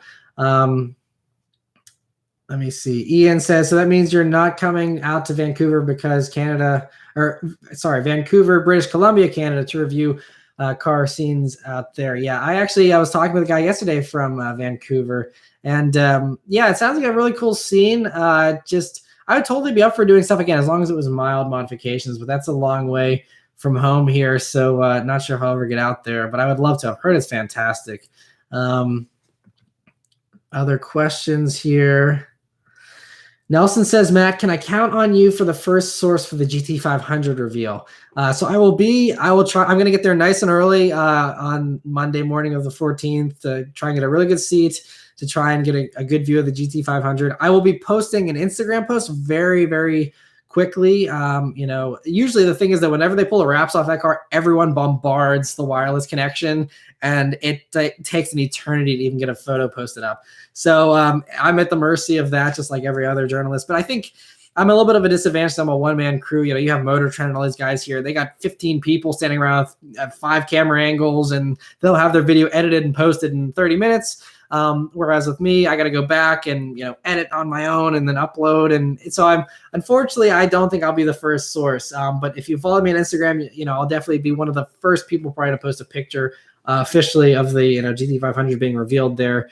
So yeah, that's about the best that I can do. Unfortunately, I'm limited by my resources and don't have quite the same setup as some of the others out there that are way bigger budgets. Abel says, this is the most random stream I've ever watched. Yeah, this is the way my live streams go. It's been a while since I've done one, but I did the weekly update part here for the first. If you want to scrub back for a normal weekly update, you can see that. But yeah, these are just all over the place, and that's the beauty of it. I just try and answer as many questions as I can. Hopefully you guys enjoy it. It seems like we still have, a little over 200 people here watching, so I appreciate everyone for hanging out. But my back hurts one says, do you have a fear of trees now? Yeah, because he's referring to, of course, the tree that fell on the Mustang GT about a year and a half ago. And I don't have a fear of trees. I'm just more aware of trees now. I think it's, I think I keep an eye up ahead of me a lot more so than I used to, because especially around here, there are a lot of trees that fall a lot of the time. And so especially after a storm or something, I'll definitely be a little hyper aware. I'm not scared of them. It's just it's impossible to avoid them here in Pittsburgh. So if I was terrified of trees, I would never be able to drive again. But I'm just a little more aware than I was before. Other questions here. Luke says, hey Matt, I'm going to be getting a 2019 GT Performance Pack. Can't wait. What do you think? I think they're phenomenal. I love the Performance Pack GTs. They're fantastic vehicles. Congrats on getting one. Those are a blast. Other questions here. What do you think of the 2009 Pontiac G8 GXP? I've never driven one, but it's basically like the same as the Chevy SS sedan that I reviewed, both the automatic and manuals a couple of years ago, just a little bit more dated. But I think it's a phenomenal value too, as far as horsepower per dollar and practicality and everything. I think it's one of the better bargains out there. Also, the old new Pontiac GTOs, from 2006, 2008, or 2004, 2006. Those are another. I think you can get one of those things for I saw one for like $7,000 or something, and it's like, then you have Camaros going for double the price, and the GTO is phenomenal. I love that. I did one of those reviewed, a modified version of that reviewed a couple of years ago, and that was fantastic. Those are so much fun. I think it was such an underrated car. So that's another one. Pontiac, those last few years, they had some really awesome stuff. Pentastar Nate says, why don't you buy a Dodge? I love the Mustang too much. If the Mustang didn't exist, I would contemplate getting a Challenger because I love the Challenger. I would probably do a manual Hellcat if I didn't love the Mustang as much as I do. But the only downfall with Dodge, especially the Challenger, is since it's on the dated platform, the crash protection isn't as good. And I know that's not a cool thing to talk about. People don't care about safety if you're an enthusiast, I know sometimes. But for me, if you go look at the Dodge Challenger small overlap crash test that the IHS did, it's a little concerning. I mean, in the small overlap test, the Challenger was the only of the 3 muscle cars where they actually had to remove the dummy's foot in order to get the dummy out of the car. So basically, you're in a small overlap crash in the Challenger. In that scenario, again, not a guarantee or anything, but you could potentially lose your foot. And that's, I guess, a potential with any small overlap crash. So it's not like I'm picking on the Challenger, but the Mustang, by comparison, had an acceptable rating versus the poor of the Challenger, and then the Camaro actually had a good rating. So the Camaro was the only one that actually did better on that test. So the Mustang's the middle ground, and so that was acceptable to me to as far as a risk reward scenario goes. So yeah, but that's another thing that kind of holds me back from owning a Challenger. But I still drive them. Obviously, I've reviewed several in 2018, and they're sweet cars. But don't know if I would own one, but it's tempting. They are so sweet. I love seeing Challengers driving around.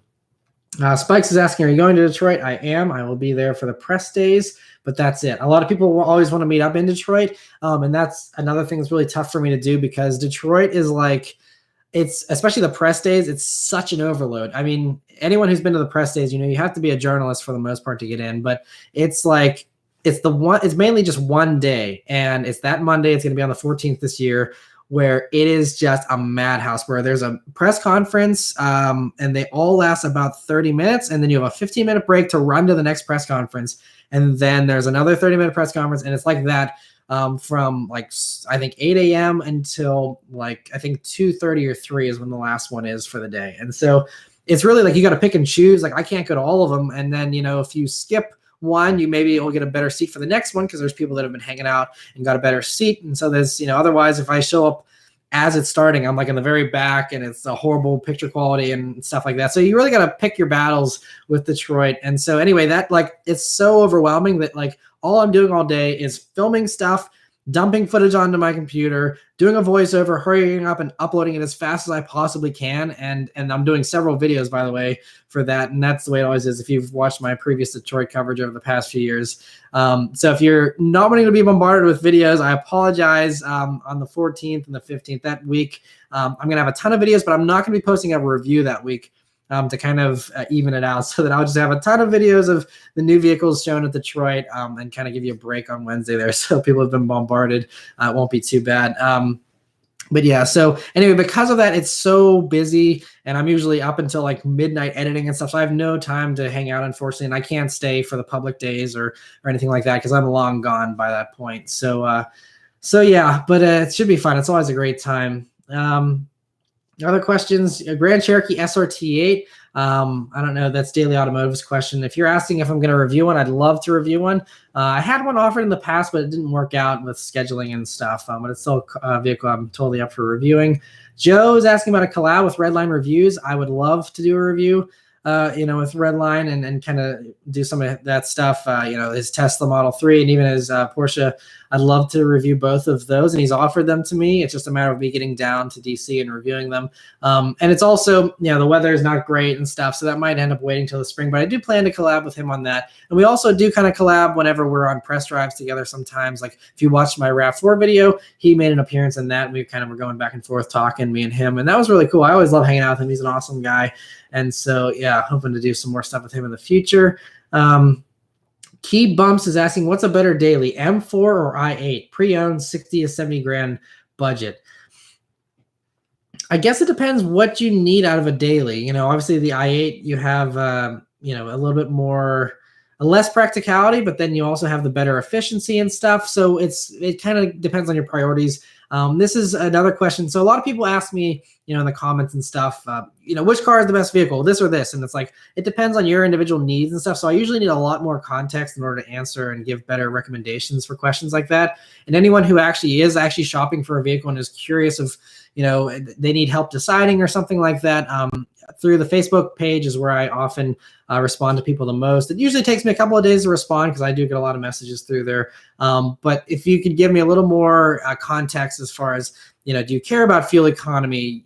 Do you sit in a lot of stop and go traffic? Do you need all-wheel drive? Do you need 4 doors? The practicality of a back seat you get in the M4, the i8, they really are, very unusable back seats. So all those types of things kind of factor in as far as which one would be better for you. But they're both sweet vehicles. You really can't go wrong with either as far as a performance standpoint goes. Joe's asking 2019 Infiniti QX50. I am probably going to be doing a review of one of those eventually. I'm still waiting to hear back as far as the press fleet for that one, but I'm hoping to review one of those just to try out that new variable compression engine. Sounds really cool. Other questions here. I got a few people mentioning me here. That's I think a different thing I haven't seen before. It must be a new feature of the chats. So is the 2019 GTI Rabbit Edition review possible? Volkswagen does send me vehicles every once in a while for press vehicles, so I can potentially get one of those. But the Rabbit Edition, I don't think really has anything new mechanically. It's just trim stuff, I think. I could be wrong. But so with that, if you just watch my 2018 GTI review, it'll be basically the same. So there's no difference there. And so that's kind of with my reviews. I usually try and focus on stuff that I haven't covered before. Another question, like Naughty Tim's asking, $15,000 budget for a used midsize sedan. What would you buy?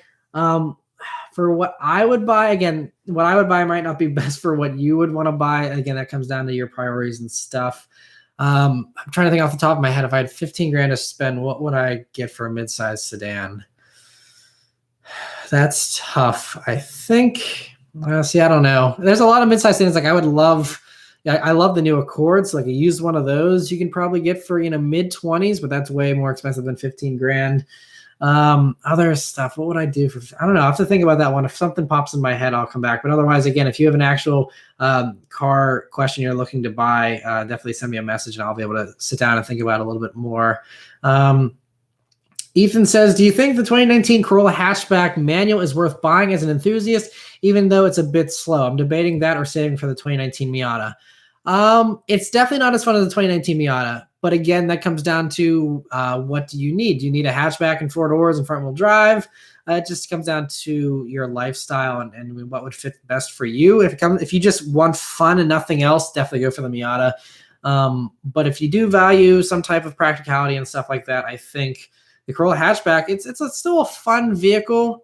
It's just they made it a little more premium. So again, it comes down to your priorities. Do you want a more luxurious interior? If so, then the Corolla is a great choice. Otherwise, if you're spending mid-20s for a vehicle like that, I would argue something like the Veloster Turbo is more fun. You get more power, better handling, and an actual like enthusiast setup for the same money. So there's stuff like that to consider as well. Speaking of the Veloster, Jacob's asking here, Veloster N or Civic Type R? I've not driven the Veloster N, so I can't say. That was another thing. When I posted last week on the weekly update, my top 8 vehicles, people were like, why didn't you include the Veloster N? I didn't include any vehicle that I haven't reviewed. So it was just vehicles that I reviewed in 2018 that I was considering. That's why the Stinger wasn't in it either, because the Stinger GT I reviewed in 2017. That was one of my top picks back then. For 2018, I didn't include it. But so yeah, that's another tricky question. I love the Civic Type R though, so I think that's one of the best things out there. And I think as far as interiors go, the Civic's a nicer place to be than the Veloster, but it's also, the Veloster N's a lot cheaper, so that's kind of something worth considering as well. Other questions here. Apparently the thumbnail's funny. I haven't seen the thumbnail, but that's YouTube at its finest, I'm sure. Other questions here. Cheap 5 to 8 grand beaters. Again, comes down to what kind of a beater you're looking for. So like I said, the Pontiac GTOs, the old ones, those are coming down in price pretty quickly. And so that's a really cool beater. I don't know. I really don't think about a lot of those really low priced vehicles. One vehicle that I kind of like is a cool beater. This is just me personally, is the Subaru Baja. Those you can kind of get for, about 8 grand, maybe a little bit less for a higher mileage one. And I think those Super Bajas are super cool. I wish they'd bring that back. You got a little bit of a truck bed. You can get it with a manual. You can even get the turbo version if you want to pay a little bit more. And I just always thought they were such a cool idea. So that's a little off the wall, random. But that's one vehicle that if I was looking for a winter beater, a Super Baja would probably be one of the vehicles I'd consider, especially because the all-wheel drive in the winter would be great. Other questions here. Is there going to be another Ava spring event? Rayson Jason's asking. There will be another Ava spring event. There isn't any kind of set plans yet. They're still kind of working on that, but we do plan to do another one. Might be in a different location, might be kind of a different setup a little bit. We'll have to see what the theme is going to be for the spring event as well. But yeah, okay, Mr. Someone's elaborating. Apparently I look evil on the thumbnail, so that makes sense. Okay, cool. Well, sorry about that. I know I look a little rough. I haven't shaved in a couple of days because I was traveling and stuff like that. But anyway, other questions here. Lil Bad's asking, what's your goal for 2019?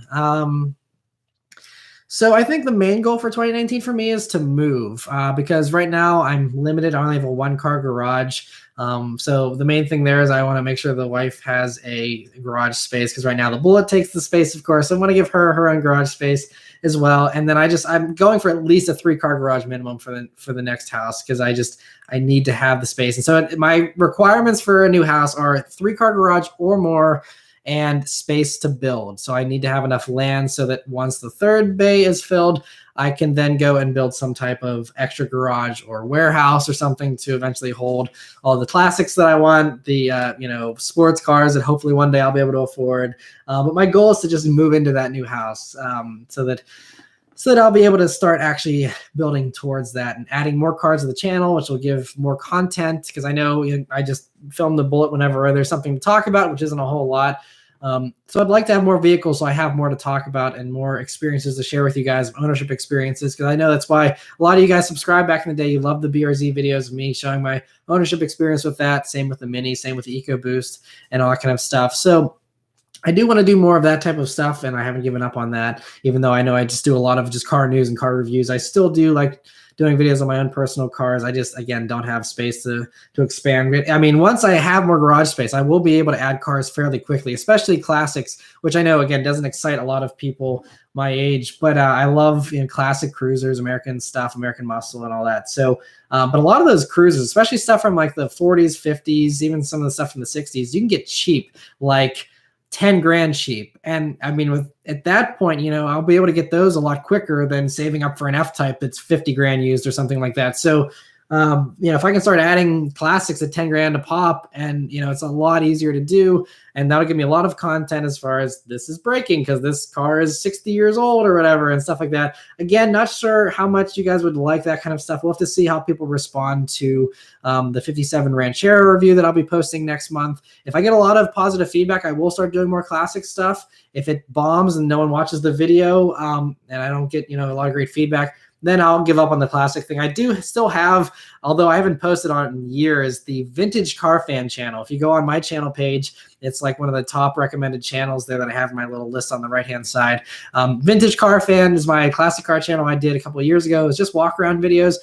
So if people don't love the classic stuff on this channel, I will probably start posting again to that channel and do car reviews and my ownership experience of classics on that as a separate thing, as to not upset people on here who just want new stuff and, sports cars and supercars and, tuners and stuff like that.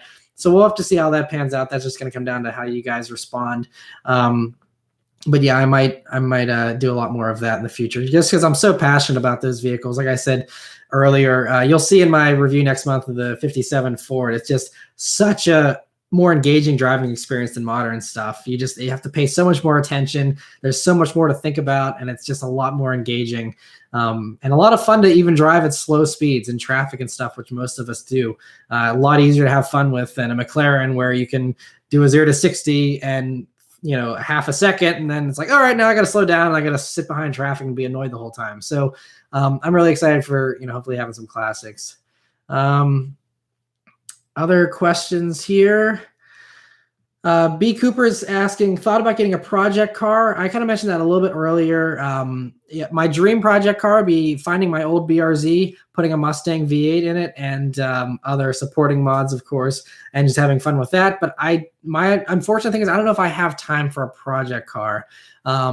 It's also a build thing. Like, okay, I build a vehicle, and then am I actually going to want to drive it? A lot of people, they do builds and then I guess they sell it. A lot of SEMA builders and stuff will just build stuff for the fun of it and then sell it. But me, I like driving. I don't like wrenching on cars. I don't like working on them. I know that's like horrible to say to a lot of car enthusiasts, but I just enjoy driving. All I want to do is get in a car and drive. I don't want to be turning wrenches and laying on my back for 8 hours, twisting and, all this kind of stuff. I just want to drive and that's it. So a project car honestly doesn't sound fun to me. And so I have to do videos I'm passionate about. So that's kind of why I've always shot down the idea of project cars and will probably continue to do so. Again, unless something changes. I know project cars are very popular these days, and that's how a lot of channels are blowing up and growing. And that's okay. My channel, again, has always been started on the focus of helping you guys find a car that you're going to love driving and owning, and and making your life better with a fun car. I think that everyone's life can be made better and more fun by having a fun car, and finding the right car for you, I think can be a really great thing. So that's my mission. So project cars isn't really my scene, but especially these days, there is plenty of people doing project cars. If you want to see other people doing builds, unfortunately, I don't think I can provide that though for you guys. Someone's asking why I don't have super chat turned on. I just don't know how to turn it on, honestly. I don't know. I'm doing this new, this is the new camera version of YouTube streaming. So it's not like, I think with the super chat, you have to actually have an encoder and have fancy encoding software and all kind of stuff. I don't know how to set all that up. So I'm just doing the basic live thing that YouTube has here. So I guess super chat isn't enabled. But I feel like I'm hopefully answering questions as best as I can here. So I'm getting to everyone's stuff and without people having to pay to have their comment promoted. But yeah, so a couple other questions here. Someone's asking Supra. I'm not sure. Thoughts on the new Supra and its high price. I mentioned this a couple times earlier here, but Supra, I'm going to reserve my judgment until I actually see the specifications and all the horsepower numbers and stuff, and then, wait until I actually drive it. But I'm excited for it. Like I mentioned earlier, I think everyone was wanting a faster BRZ. This is basically the size of a BRZ and could potentially have, 350 horsepower in the top version or 360 or something. That sounds fantastic to me. So I'm excited for it. I'm not super excited about having a BMW engine, but I think the power number is great. And so I'm very excited to drive one and review one. Other questions here. Matt, what are your thoughts on self-driving cars? Have you heard of them being attacked in Arizona? So if you watch my weekly updates, I've been covering the self-driving car stuff every week. So that's a good place to stay up on my thoughts on all that if you're curious. But I'm not super excited about them. I think they'll make sense for some people in the future. I'm of the opinion of live and let live. If people want them and there's consumer demand, and the market says, yes, we want self-driving cars, then go for it. I don't think they should be forced on people. I don't think that, it should be something that you have to have. I think it should be an option. If you want a self-driving one, go for it. If you don't, hopefully you'll still be able to continue to drive for a long time to come. So that's basically my take on that.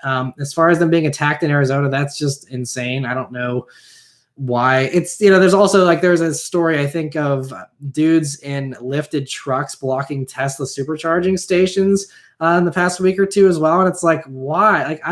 There's just a lot of people are very angry in the world. And if that's a good way for them to vent their anger, unfortunately, I guess they have to take it out on others. But I think it's unfortunate. Violence is never a great thing, and being obnoxious is never a great thing either. But yeah, so it's unfortunate they're being attacked. It's I guess they should vote for different politicians that'll ban the self-driving stuff that they're approving left and right. We have the self-driving Ubers here in Pittsburgh, and they pulled a bunch of them here. They were actually right in my area for a long time, and then once the one hit that lady in Arizona, they pulled all their testing here in Pittsburgh, and then they just reintroduced it about a week or two ago. But it's mostly just in downtown Pittsburgh, and I'm not in downtown, so I don't see them as much anymore. But they drove fine the few times that I encountered them on the roads and stuff. And I think, hey, again, if people want them, then go for it. Other questions? Someone's asking if I'll be in Arizona in a couple of weeks. I have no plans to go to Arizona currently. Other questions. Easy Chris says, Matt, I have a 15 Mustang V6. There's a rattling sound. Seems like coming from the left side of the dashboard, but it's not from the dashboard actually. Any idea what it might be? So there was one rattle that was around where the sunglasses holder is on the left-hand side there, the steering column. Sometimes that can rattle a little bit. So that's, I think, one of the areas. But you say it's not coming from the actual dashboard. Sometimes it might sound like it's coming from that area. There is a rear window rattle that is a common problem on the S550 Mustang, so it could be that. If it's something that is repeatable and very obvious, I would definitely take it to the dealer and have them look into it. There might be something that they can address with that. But yeah, other questions here. Tesla review. I'd love to review some Teslas, but haven't had anyone offer one aside from Sophion from Redline Reviews offered his Model 3. Hopefully we're doing that in the spring. But otherwise, no local Tesla owners have offered theirs. Tesla does not give press vehicles to most people.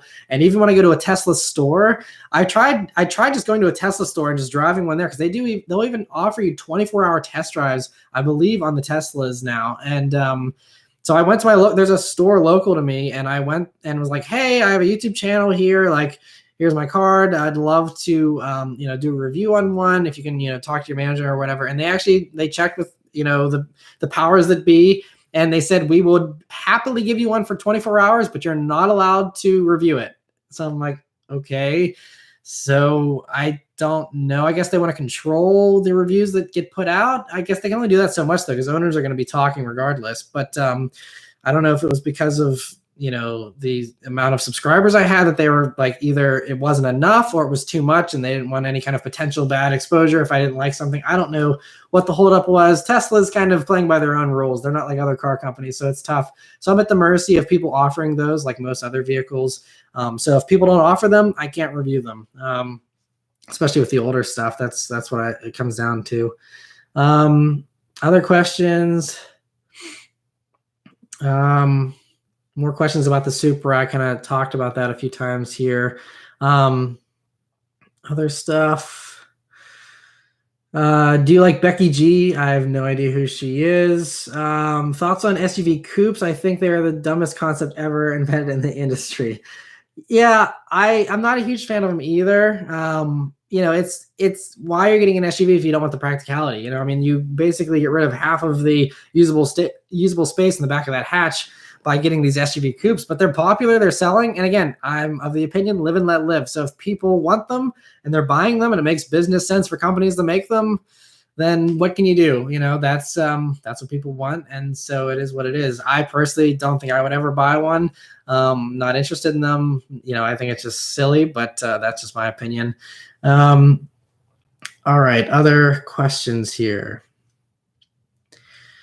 Would you buy an Audi with the virtual cockpit if you're on a budget, or would you spend the extra money because it's too good to pass up?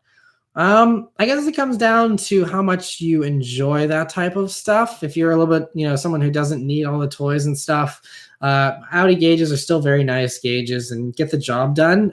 It's just a cool toy to have, honestly, with the digital gauges. But even just the regular Audi infotainment system has the Google Maps and stuff if you pay for the subscription or whatever. So, you can still have that without having, I think, the virtual cockpit.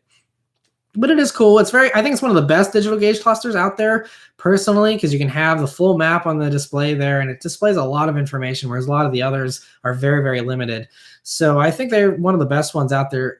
So again, it comes down to how much of a stretch it is for you financially. If it's really going to set you back, obviously don't live beyond your means, but if you can stretch and you do think you would enjoy something like that, then I think it's worth the money they charge for it, totally. It just comes down to your personal situation there. Kays says, go on Turo like Doug DeMuro to test drive cars you can't get. That's a good suggestion. I actually did consider that for a Model 3. The problem with Turo is that it's still pretty expensive. So, YouTube channels, at least mine, with the amount of views that I get, I mean, I'm sure with Doug, I mean, he can film anything and get millions of views. And so, he makes way more money on his videos than I do on mine. So for him, it makes a lot of sense. For me, especially sportier vehicles are a lot more expensive on Turo. And if I'm going to be spending a ton of money right off the bat to review it, then my profit margin on the video just shrinks immediately. And since this is my full-time job and this is, what I live off of primarily, it's one of those things that I can't just not make money on my channel. So to be spending tons of money on that kind of stuff, it'd be one of those risk reward things.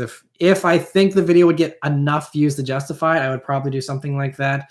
But it's really tough to tell what subscribers want to see as far as car reviews go, because there'll be times it's gotten to the point where I have no idea what video is going to do well and what video will do poorly, because there's stuff where I'm like, oh, people aren't going to go for this. It's an SUV, like the Lexus LX review that I did, the LX 570.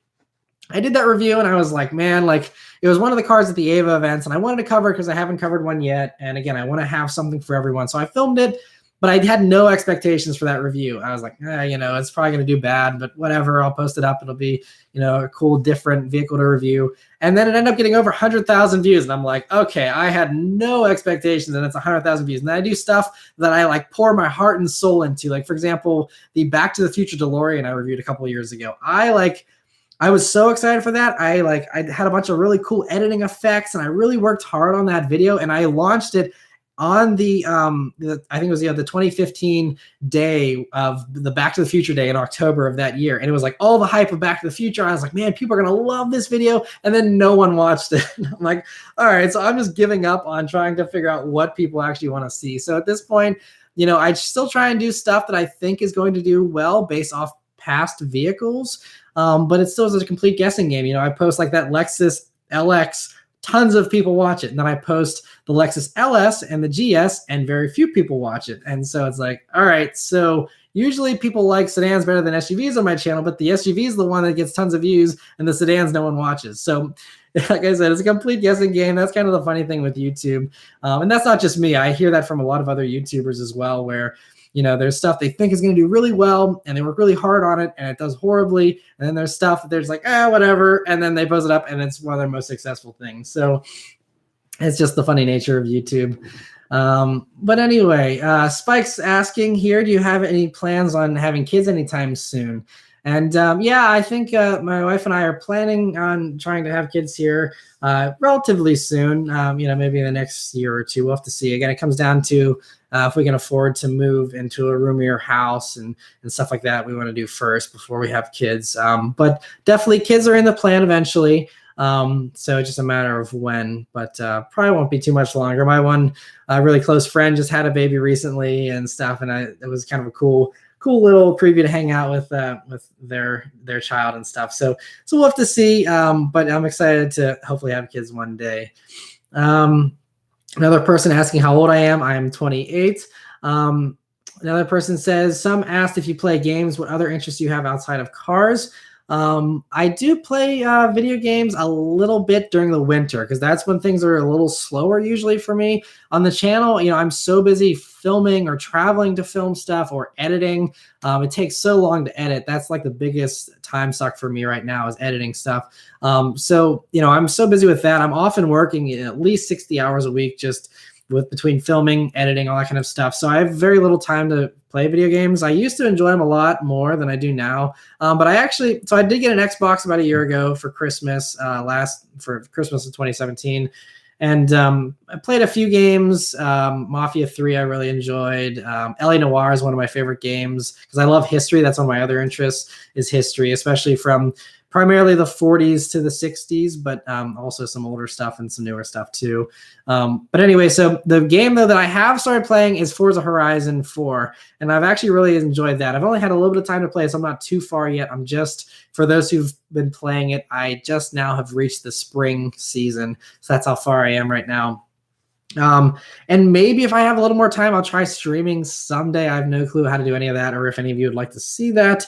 But yeah, so that might be something I'll be doing a little bit more of here this winter if time allows. And then what was the other game? I got Call of Duty World War II because again I like history and I hadn't played that yet. That's how far behind I am.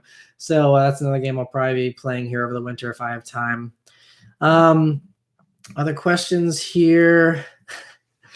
Boxes are brief, so I'm gonna go no comment on that one. A little bit too much. Anyways, yeah, Super, you're funny. Other question here. Jack's asking, will you review the new Silverado? I just filmed a review of one yesterday, and I will be posting it probably early February is when I'll be going live for that one. Other questions.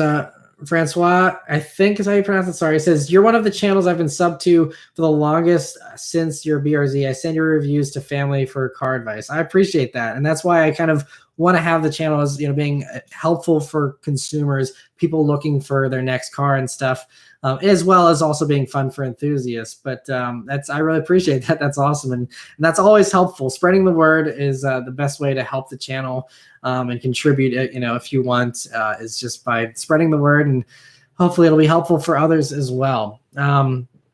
USA Malik 56 says, did you practice making videos before you started? What was it like beginning for you as a YouTuber? And this is a great question, actually. I'm thinking about doing some type of draw my life or some type of like background video at some point, now that it's been about 6 years since I did my first review. So it's been a little while now. And so as far as practice, I didn't really practice. I really just practiced with doing my first few reviews. Those of you who have gone back and watched them, I think the first one was the Forester I did. That was a service loaner that I reviewed just to kind of try that out. And then I did a couple rental cars. I did a zip car or two. And that's kind of how I just kind of tried it out and kind of figured out my formula and how I wanted to do my reviews and structure them and stuff. But I didn't really practice. I kind of just posted it up and, kind of got feedback from those few posts and kind of sculpted it from there. But the great thing with YouTube is there's no barrier to entry, especially these days with everyone having a good cell phone camera that can film full HD stuff. All you got to do is get a little mount and you're set, and that's it. So, and everyone's got GoPros these days. You throw one of those up and you can try it out for yourself and see if it's something that you enjoy doing and you want to keep doing. But it's definitely one of those things where, the first 100 subscribers are the hardest, the first 1,000 subscribers are the hardest, the first 10,000 are the hardest. And it's a snowball effect that finally it continues to grow and grow a little more organically. And then once you get a following, it gets a little easier to grow and stuff. And then you get more opportunities, and then it's easier to do videos and find stuff to film. And so it all gets easier the longer you progress through it, but it takes a lot of time and dedication. And the toughest thing, especially for those who want to do it as a career, is, now, especially now since YouTube's made the change where you can't monetize a video unless you have 1,000 subscribers or more. So you have that playing into it. And also the amount of views that most people get whenever they're just starting out are so low that it's not something you can live off of. So, even when I was doing my reviews, I didn't do it full time. I did part time for the first 2 or 3 years, and I also just worked at a dealership part time to supplement my income until I could afford to live off of the YouTube earnings. But at that point, I think I had posted over 1,000 videos already, because just from my previous stuff before the car review days, the Batman videos that I posted, those of you who are long-time subscribers, and all the I rode around in some friends that had exotic cars. I filmed stuff like that, cool cars that I saw and checked out and stuff. So there's all that type of stuff that kind of helps establish me as well. But it's definitely tough to get started. But if you persevere and you're really passionate about it, anyone can make it happen. And that's the great thing about YouTube. Genius says, which are the countries you get more views from? I get the most, I think my analytics last time I checked, it's obviously the most of the views come from America. After the United States, I believe Canada is the second largest. After that, I think the UK is next, mostly, again, English-speaking countries. And then after that, it's kind of all over the place. I get a lot of, actually, Australia is another, obviously, English-speaking place. So I think it's US, Canada, UK, Australia. And then after those, then it kind of is interspersed between Mexico, a decent amount from France and Germany and stuff like that. A decent amount from Japan as well, especially all the JDM vehicles that I've reviewed seem to do obviously very well with them. And so, that's a really cool thing about YouTube though, is it's all over the world. And every once in a while I'll get a message from someone saying, greetings from some very far away exotic place. And it's super cool to see that, there's people all over the world watching this stuff. And it's also cool because I'll have people that will actually submit translations for the, closed captioning and even for titles and descriptions and stuff. And so people submit that in different languages. And it's amazing to see the different languages, people translating my stuff into Arabic and everything. And that's really helpful. I think anyone can do that. If you speak another language, you can go and submit those. And it's very time consuming. So I don't, ask anyone or expect anyone to do that. But if you want to, that's another way to help the channel. If you want to, allow people that speak whatever language or from wherever you're from to have those subtitles, it's very helpful for them. That's another really cool way to kind of expand the reach. But I have people all over the world watching. I think last I counted, there's over 100 countries that have seen the videos, which is just crazy. Other questions? Enrique says you should try Assassin's Creed. I played the original Assassin's Creed on the Xbox 360 back in the day, and I loved that game, but I haven't played any since. TW says, do you miss your Spec B? I do from time to time. I think that the thing that makes me miss the Spec B less is I know what's going on with it. So I follow the owner of it. It's a cool girl in Florida that now owns it. So I think I've featured it. I can't remember the username exactly, but I can maybe post that up if people are curious to follow that Spec B. But yeah, it's owned, and she's done some really cool stuff to it. It's lowered a little bit now. She's got the clear turn signals on it, and it's got wheels. She has I think a Nardi steering wheel. She got rid of the standard steering wheel, and I think it still has the same exhaust I had on it, the parent exhaust. And a few other things there. But I think she autocrosses it. She drag races it. Like, she really enjoys it. And it's awesome to see that it's continuing to live a happy life in sunny Florida and is, being loved and appreciated. That's what I really wanted for that car all along. And the owner who bought it off of me sold it to her, but he also enjoyed it. He put a big turbo kit on it. That's another thing they did, is they modified it. Has the bigger turbo on it now and stuff too, so it's a lot more power as well. But it's at least being enjoyed, and that's all I wanted. Because the reason why I sold the Spec B, it was paid off. I didn't have to sell a Spec B. I owned that car outright. I had the BRZ as well. I had both cars simultaneously. But the Spec B was just way too nice to have as a winter beater, and I just felt so bad having that car just sit there and just not being moved most of the time because I was so in love with the BRZ. I mean, the Spec B came in handy. The first winter I had the BRZ, I drove the Spec B almost the entire winter. Then it came in handy then, but the other 9 months out of the year, I just felt so horrible having it sit there. And so I'm glad that now it's being driven and enjoyed and loved. And so that makes me really happy. So I don't miss it as much because I can kind of see it from time to time when she posts up about it. And so that always puts a smile on my face. Bulldog 44 says, I think the videos that will generate the most interest are ones that the average person can afford and buy. Exotics and hard to find collectors are not going to get much interest, just my opinion. I usually agree. I totally agree with that. I always want this channel to be relatable. I mean, every once in a while I'll do a supercar because it's fun. Obviously, I'm not going to turn down an opportunity to review a supercar. But they're not relatable, and they're especially the faster and faster they get, the harder they are to enjoy and review on the street safely and responsibly. And so I'm not crazy about, reviewing supercars. I think I do want to focus on the more affordable stuff, and that's something I'll continue to focus on this year. But I think there's a lot of demand for the exotic stuff still, in the collector stuff. I mean, you look at, again, Doug DeMuro. He's the poster child for YouTube automotive success right now. And, he's doing all these $3 million cars, and it's getting millions of views, and people can't get enough of it. So I think there's definitely a huge demand for that. So I think there's a place for every kind of niche and every type of car. But I definitely want to focus on the more relatable stuff. Spencer says, are you tired of your Bullet yet? I am not tired of it at all. I just wish I could drive it more. That is my only thing. It's, in the winter months here, I got to pick and choose nice days to drive it, where there's not any salt on the roads and it's not snowing or below 40 degrees. Usually I try and avoid with these summer tires. But no, I want to put like at least 200,000 miles on the Bullet. I want to drive it cross country. I want to just take it everywhere. And so I hope, I mean, who knows what the future holds, but I hope to never tire of that Bullet. And I want to keep it the rest of my life. Ethan says, of all the cars you've driven, which is the one that you most regret driving? That's a thinker. I don't know. Most regret.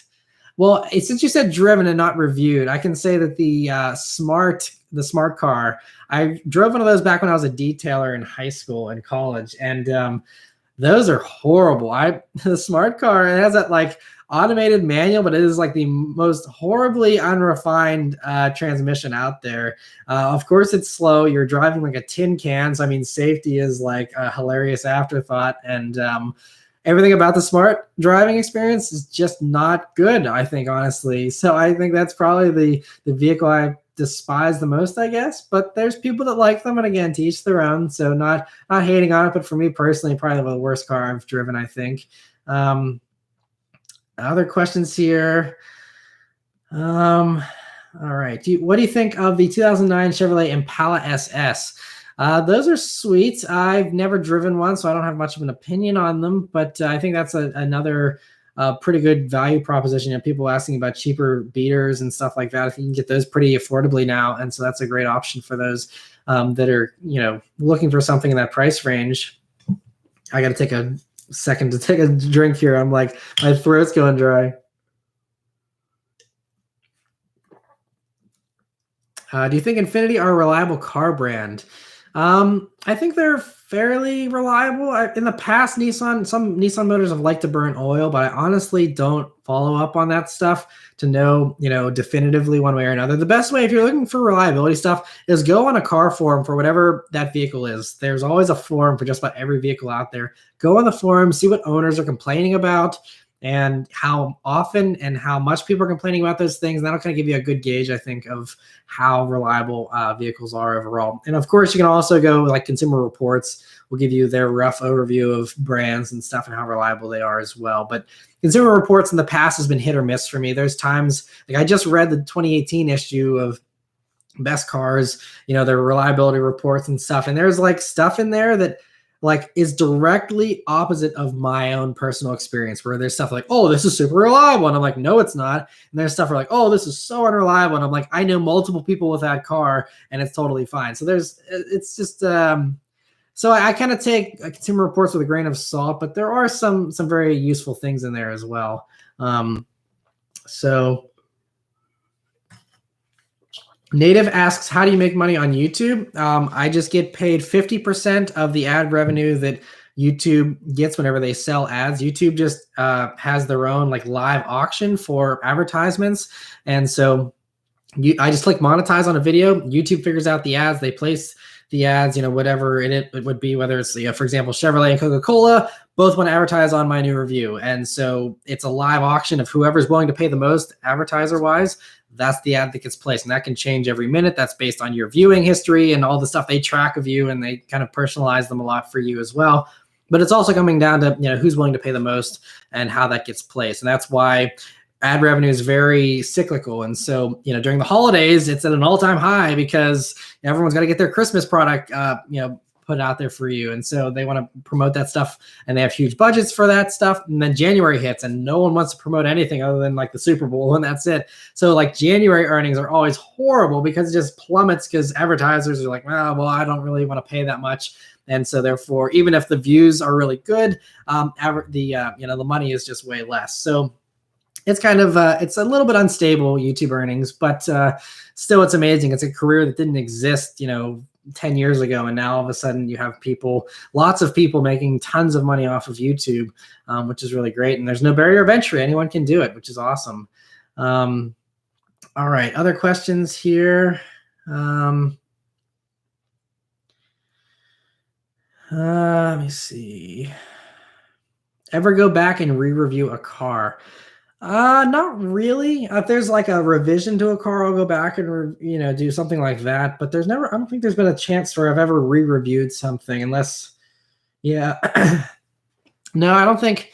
As far as I never have any issues with reviewing cars. It's never been like, oh man, I gotta go back and refilm stuff. Thankfully, knock on wood, I've never had like camera failures or anything like that. So I've never had to re-review anything, thankfully. Other questions here. Native asks, do you have employees? I don't. I'm a one-man crew, so I do everything. I arrange all the reviews. I film all of them. I edit all of them. all that kind of stuff, which is why it's a very demanding job. But I also get to keep 100% of the profits, so it's a toss up there. But I'd like to. That's one thing. If the channel does continue to grow, I'd like to eventually be able to hire an editor, because I'm an amateur with all that stuff. I went to school for finance. Financial planning is what my degree is in. So I'm a complete amateur when it comes to filming, editing, all that type of stuff. You know, I've obviously learned and taught myself stuff over the years of doing this and putting out almost 1,800 videos at this point. But yeah, I would love to have an editor. It's just I can't afford, you know, with the amount of money the channel makes, I can't afford to pay an editor a respectable amount of money to have them do the work. You know, like I've had a few people in the past that are students that have offered to do stuff for free, and I still just don't even want to take them up on that, because then I feel like I'm taking advantage of them and it's not fair. I think, you know, I want to get to a point where I can pay someone very well to do a very good job editing my videos, and I'm hoping to get there someday. But in the meantime, I'm doing everything myself until I can afford to do that and do it properly. Getting some texts here. So I'm probably going to only be able to do this for another half an hour, so maybe a little bit longer, and then we'll have to break here. I got to get some dinner and stuff. Other questions here. Have you ever watched the Straight Pipes? I have watched some of their stuff in the past. One thing, whenever you're a YouTuber, speaking of being a one-man crew, I don't have a lot of time. Like I said, I don't have a lot of time to play video games. I don't have a lot of time to do other things other than the YouTube channel. And that also eats into how much time I have to watch YouTube videos from others. I think my Watch Later playlist right now on YouTube is like 250 videos long of stuff that I really do want to watch, and I will get to eventually. And I usually catch up on that over the winter time again when things slow down. But I just have no time to watch videos. And if you ask anyone who starts doing a YouTube channel, the more and more videos they do, the less and less they watch other people's stuff anymore. And so it's very time consuming. So, but I've heard good things about all their stuff, and I have watched a few of those in the past and enjoyed it. Are you planning on taking the Bullet to the drag strip or the track? No and no, probably. So I would enjoy both of those things, but being that it's my only, you know, vehicle aside from the press vehicles, it's not a toy. So if I break something and the car doesn't drive, or if I wreck it at the track and it's not covered under insurance because it's at the track, you know, I can't afford to be without a car. I can't just be like, oh, I'll just throw that in the corner of the garage and forget about it for 3 months and tinker with it. And like, it's like I have to be able to hop in it and drive it at a moment's notice. And so because of that, I don't think I'm going to be testing out the durability at the drag strip or at the track. I'll leave that to others that want to beat on theirs a little bit more. I do love track driving though. I would love to take it to the track someday. Maybe someday if I have a lot more money or something and I'm not quite as concerned, I would love to take it around some tracks and stuff. It would be really awesome. Other questions here. Kentaro asks, do you watch Savage Geese? I do not. He seems to have some type of like beef with me or something. Every once in a while, like I'll get wind of someone that's like, hey, have you seen Savage Geese was making fun of you in his recent video? Usually it's Subaru stuff. I think he just, he likes making fun of the WRX stuff and my reactions and stuff. And I enjoy parody if it's respectable parody, but some of his stuff that I get wind of his stuff, I'm like, okay, I have to go watch and see what this is about, and then I go and check it out, and some of the stuff's like kind of weird. I'm just like, all right, whatever. So there have been other parodies done of me in the past that actually have been funny, and I've really enjoyed them. But yeah, don't watch Savage Geese's stuff. But I've heard, again, a lot of people really enjoy his stuff, so nothing against him, just kind of a little weirded out by the whole parody of me. It's kind of strange. Other questions here. Which of your already sold personal cars would you like to buy back? Probably, I mean, as far as Mustangs go, I wouldn't want to go back. I think the Bullet's the best one I've ever had. But other than that, all my other old cars, I would love to have back if I had unlimited space. I wish I never sold any of them. If I had the money, I would have loved to tinker with the Mini that I had and make that a winter beater. And, you know, even if it broke down, it's whatever. It's a winter beater. I can just, again, throw it in the corner and work on it some other day. I miss the BRZ from time to time. That'd be fun to kind of have as maybe a track car. If I didn't have to worry about money. I'd love to have my BRZ back, put some track tires on it and just have a blast taking that around the track. And my Spec B, and even though it's being enjoyed and stuff, again, that'd be a very cool car to have just for sentimental purposes. I owned that car. That's the longest I've ever owned a car for, was about 5 or 6 years with the Spec B. A lot of good memories with that. So that'd be cool just to kind of have for sentimental purposes. But yeah, and even my first car, a 1997 Subaru Impreza Outback Sport that was handed down to me from my parents. Even that I have fond memories with, and it'd be kind of cool to have just to collect. But I think that car is long gone. I think last I saw it was a salvage title and probably sitting in a junkyard somewhere, sadly. Other questions here. What do you like about the WRX? Not a ton of stuff. Honestly, I think a lot of the competition has gotten better than the WRX in a lot of ways. I love that the WRX still offers a manual transmission and all-wheel drive for an affordable price still. I think that's probably the best thing about the WRX. I think that's one of the main reasons why it's so popular still, because no one else really offers that still. You can get like the Golf R and stuff, but then you're going more expensive. So and the Focus RS is the same type of deal. So I think that's the best thing about the WRX. And I have driven one with the performance package. I wish I would like to go and review one with the performance package. Maybe that redeems a little bit of the suspension complaints I had with the regular WRX Limited that I reviewed, the 2018, about a year and a half ago. But yeah, other questions here. Solid Snakes asking, do you travel abroad for car shows? I don't. The only car show I really go to is the Detroit Auto Show. I went to New York this past year, but that was only because Honda hosted me, and so I was able to go because it was part of a press drive they had for the Honda Insight, or not the Insight, sorry, the Clarity, which it was a very compressed thing. So I just did a few Instagram posts instead of a full video on that. So that's the only reason I went to New York. Otherwise, again, my channel is still relatively small and the videos don't earn enough money to justify spending on flying to all these places and, getting hotels and all that kind of stuff. It's something I could write it off because it's a business expense. So I could write it off on my taxes.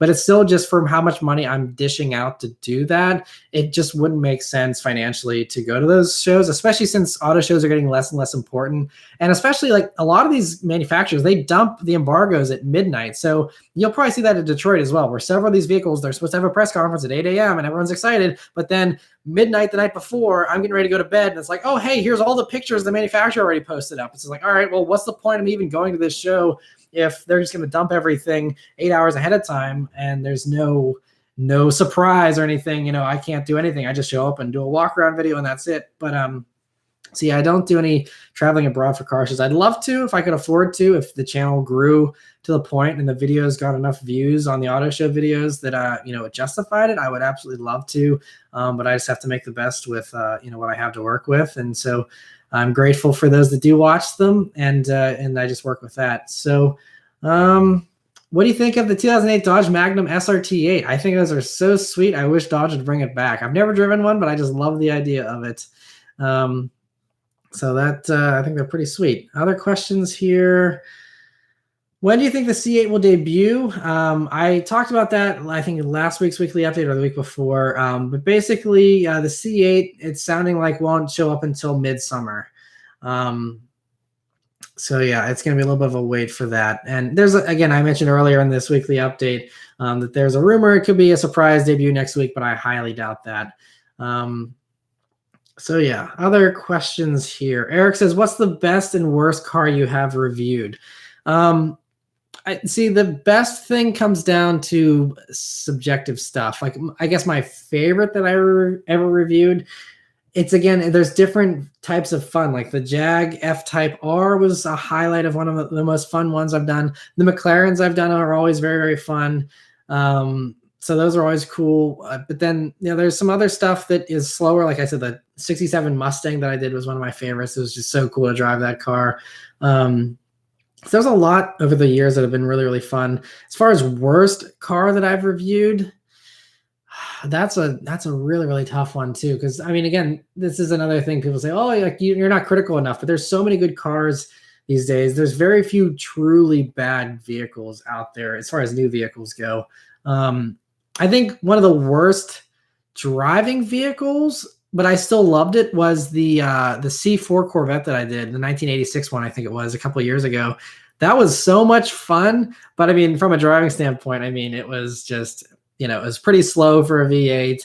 Handling was not great, all that kind of stuff. But it was 80s. It was just awesome and fun all at the same time. So still, I can't think of, there's nothing that jumps out at me like, man, that was a horrible car to review.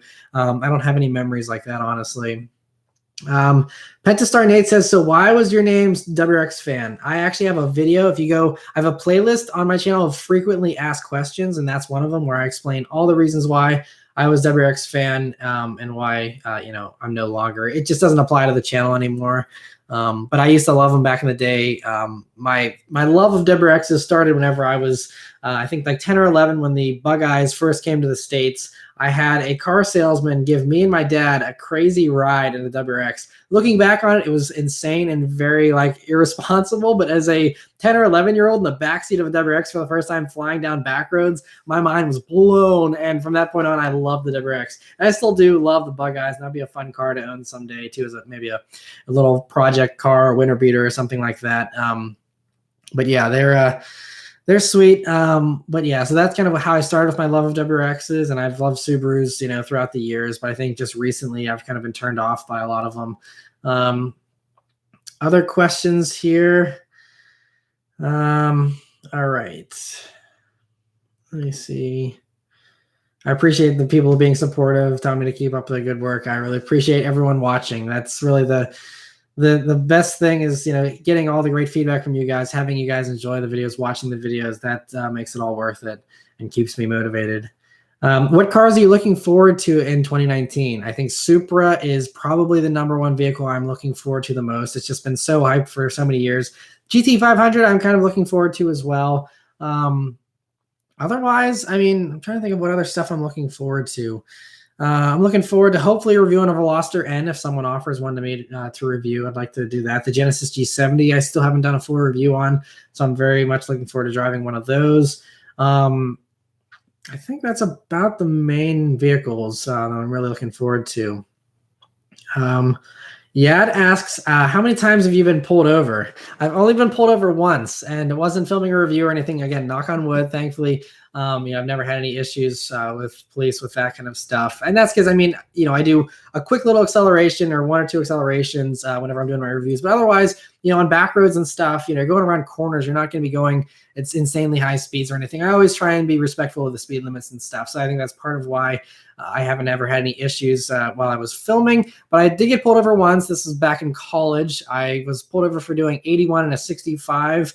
And it was just basically a speed trap area where there was like little turnarounds, and this cop was just like doing a loop. Like he pulled me over and he immediately did a U-turn on the highway, got the guy going the opposite way again, and just pulled him. And it was just like they just must have been saving up for a new cop car or something, just racking up the money. So that was all that was about. And it was funny because he pulled me over for 81 and a 65. But then I was like very respectful. I was like, oh, I'm sorry. Like I didn't think I was going that fast, all that kind of stuff. Because I honestly, like I think I usually, was coasting at like 75, and it just happened to creep up to 81, and he's nabbed me at the perfect time. But yeah, so he pulled me over, and he's like, well, he's like, like why I pulled you over? And I was like, I was going a little fast. I know, I'm sorry. And he's like, well, since you were honest with me, he's like, I'll knock it down to 5 over for you. And I was like, oh, thank you so much. Like, that's a huge favor. Like, I really appreciate it. And this was in West Virginia, so I was out of my home state as well.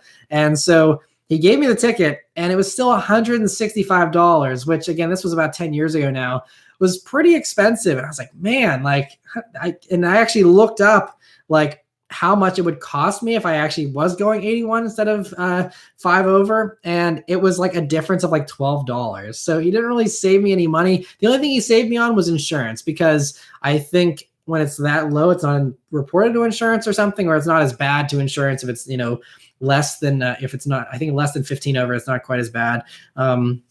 So that was the only time I got pulled over, and I just had to mail a check that I did not want to mail, but that's it. So Otherwise, yeah, thankfully I've never had any issues with police. So that's always good. And I actually like even like not even tickets. Like I've never actually been pulled over aside from that one time.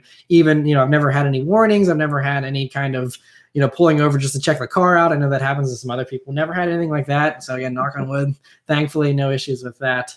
Other questions here. What car companies do you think are going backwards these days? I don't know. I think I'm really disappointed in Subaru. I know, they're still going to have like, again, this special edition of the STI coming out in 10 days and stuff.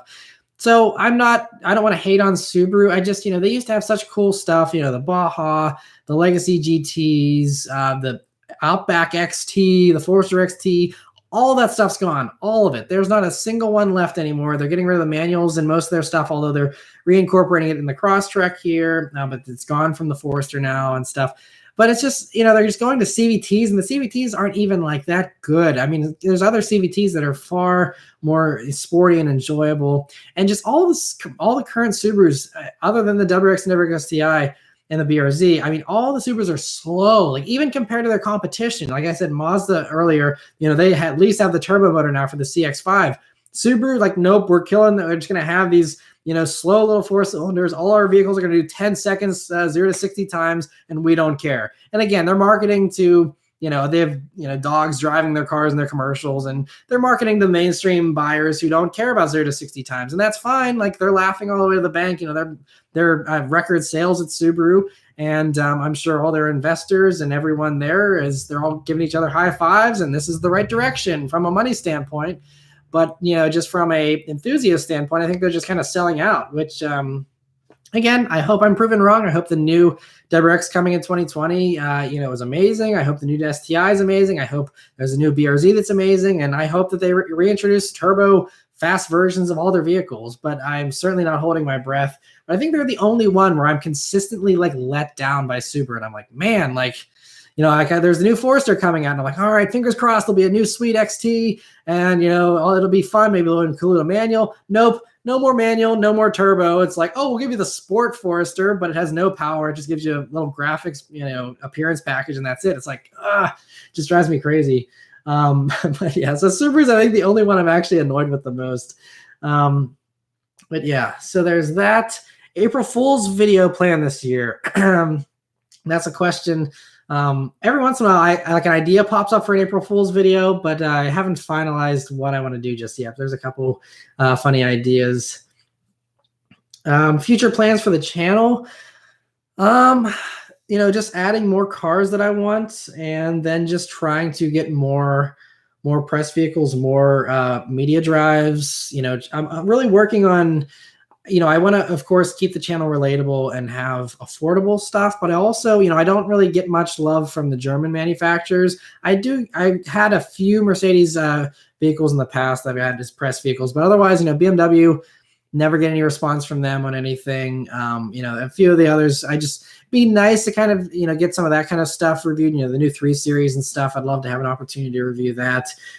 So I think, just trying to build those connections with more car companies to be able to review more vehicles for you guys, and kind of continue to expand and grow the channel and the kind of content I can offer you guys is the main thing. But like I've mentioned before, no project car plans, no vlogging plans. I know those are the two things that everyone wants on the channel. And vlogging is just not my style, just not the kind of approach I want to take for the channel, I guess. So yeah, just going to be more reviews, more news stuff, and just trying to improve that stuff too. I'd like to upgrade cameras a little bit this year, and you kind of do some new things. Again, I really am hoping to hire an editor to have better edited videos, all that type of stuff. So those are the things that I'm kind of hoping for this year. But again, we'll have to see. It all comes down to the opportunities I'm given and how you guys respond. Again, I can only do what I do because you guys watch the videos. If the viewership goes down, if the subscriber growth goes down, then I probably won't be able to do as much of that stuff. So it all kind of comes down to how much you guys help support the channel, honestly. Other questions? Marty says, what about the DUI you got? Never got a DUI. You must be thinking of some other YouTuber or something. Never had a DUI. Never have driven under the influence. It's bad stuff. Anyway, other questions here.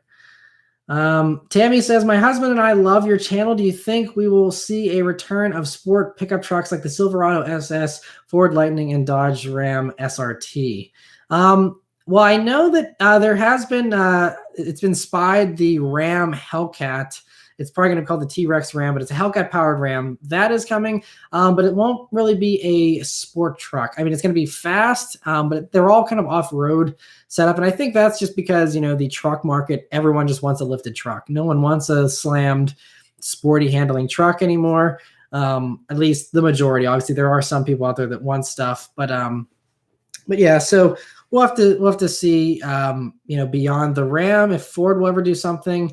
But I think Ford's just, everyone loves the Raptors. They're just continuing to do that and printing money, making those. As far as Chevy, I don't know. You know, I think, you know, the RST package that they have for the Tahoe and Suburban and stuff, I could see that. I don't think they have a Silverado RST yet, but that's something they could potentially do maybe. But it'd be awesome if they had some type of actual, like, fast, like Corvette, you know, Z06 engined Silverado or something. They have the parts there. They could totally do it. I don't know why they don't, but who knows? We'll see. But I think honestly, you'll just see more and more off-road stuff in the lifted truck, since that's what everyone loves. Other questions? At what point on subscribers would car makers start giving you test cars for reviews, hoping for good reviews? It doesn't come down to subscriber number usually as far as opportunities for manufacturers. I mean, some manufacturers do look at subscriber count as a judge of success, but a lot of it comes down to views, and they see, you know, how other vehicles do, and then that's how they kind of gauge if they continue to send invites and all that type of stuff. But it's also very sporadic. There's some people that have tiny little audiences that get invites, and then other people that have massive channels that don't get invited, and they wonder why. So there is some of that, and I think the whole manufacturer relationship thing, it's one of those also things kind of dependent on who you know, and making the right connections, emailing and talking to the right people in order to build those relationships with those brands and their employees in order to get that stuff. That's why you see some people with tiny little audiences that get invited to everything. It's because, you know, they've known that PR person for years, and they do good stuff. Even if it doesn't have a huge audience, they still get invited because they do quality work. And so it's hard to say. I think the best gauge for YouTubers, though, is they really do look at view count, and it really comes down to view count. And I've noticed, you know, once I started getting more subscribers and the videos start getting more views, they're like, okay, this is someone that's worth spending the money to fly them to this place and putting them in this hotel so that they can do a review on this car. Because it's a money thing for them too. You know, they don't want to spend a ton of money flying a bunch of people who aren't going to give them as much exposure. So it's, you know, they have to think about it from that standpoint as well. Other questions here. Let me see. Marcus says, would you ever do a review on a buggy kind of vehicle such as the Nomad? That would be a lot of fun. But, you know, as far as off-road stuff, I'm not really the most knowledgeable when it comes to off-roading. I basically know nothing about all that kind of stuff. It'd be a lot of fun to drive for sure. But it'd be definitely a different type of review, and would be a challenge to film too. But it would be a lot of fun. I'd totally be up for doing that. Marty says, let's get a what's up, guys. What's up, guys? I don't know. I always say, what's up, everybody? That's my thing. But can you please drive an EcoBoost with the 10R80? I would like to do a new EcoBoost review just because it has the additional torque as well. So it's definitely a vehicle I want to review. Just Ford hasn't had one in the fleet locally for me to review yet. And I haven't had a private owner offer one. So that's one of those things where I'm at the mercy of what I get offered. And I haven't had an opportunity yet, but I would totally be up for that. Raphael says, what part of PA are you from? I'm from the Pittsburgh area. What are your thoughts on the new Veloster? You can see I actually did a review on the new Veloster, and then I did a week with video of actually living with one for a week. And so you can go watch those videos for all my thoughts there on the Veloster. Other questions here. I'd like to purchase an F80 M3, but Geico wants $3,000 for the premium. Any suggestions for other insurance companies? I think that's really dependent on, you and your driving record. And there's so many factors that go into insurance. It also depends on your gender, your age, where you live, as well as what you're driving, how much you drive. All those types of things factor in. And so it's really tough to do a blanket recommendation on anything, because I think there's different companies that offer better rates depending on, who you are and what you're doing and what you're driving and stuff. So yeah, I'm not sure. I mean, Geico's usually one of the cheaper ones. So if they're a little pricey, then I'm not sure. I think the best way to lower your insurance rate is usually to try and bundle things. That's kind of, like with my insurance policy that I have, it's bundled with my homeowner's insurance. And, I have 2 cars with my wife's car and my car on it. So that once you start bundling stuff, that brings it down a lot. So I think if there's any way, if you have a separate policy for something else, to bundle it with and be like, hey, I got 2 policies, you might get a little bit of a better deal that way.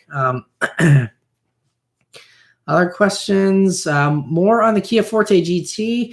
I did a little video on it previously. I did an Instagram post, but they haven't done the press drive for that yet. I'm hoping to be invited on that one, and then I'll be able to do a review on that and give you more details. But it's basically the carryover engine from the Forte 5SX review that I did. So if you're curious on my thoughts on that engine, you can see that review for more on that.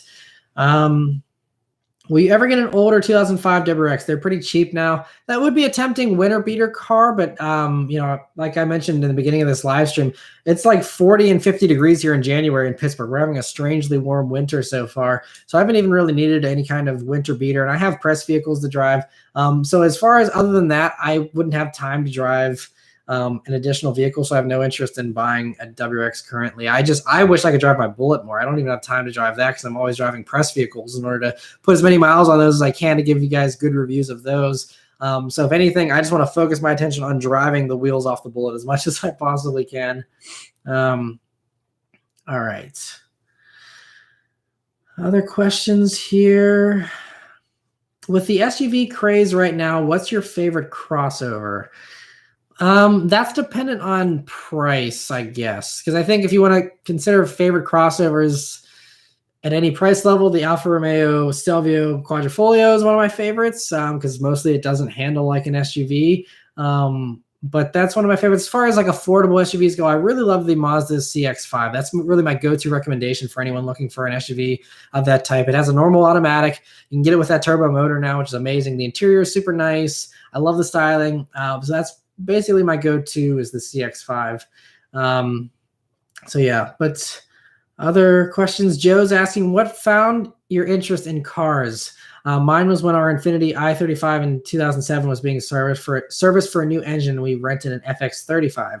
My interest in cars started along basically when I was a kid. I mean, I got, Hot Wheels cars as a kid, and my dad showed me Bullet whenever I was a kid, just the car chase scene, and that really instilled a love of Bullet and Steve McQueen and Mustangs in me from a pretty early age. But it's also just like car games, just like racing games.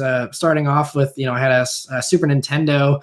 I'm dating myself again. I'm 28, but Super Nintendo is the first system that I started playing, and the racing games on that, and then went to the PlayStation 1, and then I had Gran Turismo 2 was the first one I had. My friend had Gran Turismo 1, but by the time I got my PlayStation 1, Gran Turismo 2 was coming out, so I had that, and that really kind of gave me more insight on tuning vehicles and stuff like that. And then from that point, it kind of just snowballed, and I kind of it's always been something I've loved, and it's never really started or stopped at a certain point. Jillian Lawhead says, do you like old fashions? That's my sister-in-law. I do love old fashions. That is my alcoholic beverage of choice. They're pretty delicious, and I just had one last night, actually. Have you ever driven an Audi S3, and what are your thoughts on it? I have not. They sound really cool. I mean, it's basically the Golf R powertrain and the Audi packaging. But I haven't had I did have one person offer one to me a couple of years ago, and then he did a ton of mods to it. And getting back to one of my earlier questions about reviewing modified cars, once it got too far beyond stock, then I wasn't able to review it anymore, just because it was just way too different from the factory vehicle.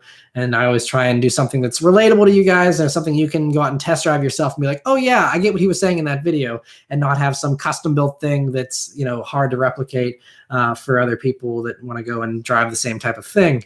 Other questions? Would you recommend trading for a 2019 Auto GT from an Auto 2016 GT? If you can afford to do so, and it's not, I mean, obviously trading up vehicles is very rarely a good financial decision, but I mean, buying cars in general is not a good financial decision. It's always it's a hobby we all spend money on that probably would be better used for other things if that wasn't what we loved. But so I mean, it comes down to, I guess, what your complaints are with the 2016 automatic. If it's, if you're just wanting a smooth shifting automatic, I don't think you're going to gain a lot from the 2019. It actually hunts around for gears a little bit more, so it's a little more annoying in that regard. But the shifts are faster, it's better performing, it has better fuel efficiency. And so if all those types of things appeal to you, then I would totally suggest that the 10-speed is great. It's not as great as I was hoping it would be, but it is certainly much, much better than the 6-speed and the old ones. Jonathan says, do you ever miss the days of the BRZ with the SRT header back exhaust? Was that a daily able setup? I miss it sometimes, but especially towards the end of my BRZ ownership, it droned so bad with that exhaust. And if you remember back then, I even put Dynamat in the trunk to try and quiet it down a little bit with no luck really. And so I don't really miss that exhaust. They don't even make it anymore, so you couldn't even buy it, I don't think, if you wanted to. It kind of got discontinued pretty quickly after I bought mine. But if you were able to get one, I probably wouldn't recommend it for a daily driver unless you have a very high tolerance, for drone. Jillian also asks, how many garages would your dream house have? I guess if I won the Powerball or something, I don't even know. Probably 30 garages or 30 garage spaces, so probably just like a warehouse or something to store cars. But it's one of those things. It's also a toss up because I want to have a lot of different cars, but I also want to actually drive all of them. And I think at that point, if I'm like Jay Leno's garage, and then you don't have any time to even maintain the vehicles, let alone drive them. And so it gets to be a full-time job of its own, just, owning that many cars. So I'd probably try and limit myself to, 12 to 15 cars, and hopefully, drive all of them at least, once every week or two or something. But that would be, again, if I had way more money than I ever expect to have. So, but other questions? I appreciate all the kind comments and stuff. Let me see. Okay, I got a bunch of new things pop up here. Would you trade in a Type R for an Autobahn GTI or Golf R? Probably not unless you want an automatic. Otherwise, I probably would go for the Type R over those. Stealth Coyote says, can you build the Bullet, in all caps? No, I plan to keep the Bullet stock. That is, I think, partially because I want it to be a reliable car I can put over 200,000 miles on, and partially just because I think Ford really nailed it. I think, with all the high horsepower vehicles that I drive, it's really hard to enjoy a vehicle with more than that horsepower. Even with mine at 480 horsepower, I do first gear pull, I do second gear pull, and second gear already tops out like 70 something miles an hour. So it's like, if I actually want to take a car to red line, I got first and second gear, and then I'm over most speed limits. So having more power would just limit my fun. I would just have less time to enjoy flooring my car. And yeah, you have wheel spin and craziness. And, if I was going to do that, I honestly would probably just buy a Hellcat or something if I wanted, 700 horsepower. So I think for me, I want to have the warranty. I want to have the reliability. So I don't plan to do anything to the Bullet. I'm going to keep it 100% stock. So yeah, I know it's a disappointment for some people, but that's what works for me. There's lots of people, I'm sure, that'll be building Mustangs and follow their builds, but for me, I'm keeping it stock. Bo Hunter says, you've owned a lot of vehicles. Do you wrench on them as well, or send it to a shop to add mods? I haven't really modified my car as much in the past couple of years. The EcoBoost was really the last one I did anything to. And I do stuff if I can do it easily myself, but with EcoBoost, most of the time that I owned it, it was parked outside and I didn't have a garage. And the last little bit of time I did have a garage for it, it still wasn't a very spacious one. It was still one car, a little tiny garage, so I didn't have any room to really work a whole lot. I did do some stuff, like if you watch I installed my intake on the EcoBoost, the Cobb intake that I did. I installed that myself. But for me, every time I install car parts, it takes way longer than it's supposed to, and it always turns into a headache. And I'm always frustrated and like, why am I doing this? So I'm one of those enthusiasts, maybe not an enthusiast in some people's eyes, but I just enjoy driving cars. I don't enjoy turning a wrench. I don't enjoy, laying on cold cement floor for 8 hours, turning wrenches and fiddling with stuff. I don't enjoy that. I just want to hop in and drive. So like even most of the EcoBoost mods, I had those done by a shop nearby that I'm friends with. And so they were able to put those on for me.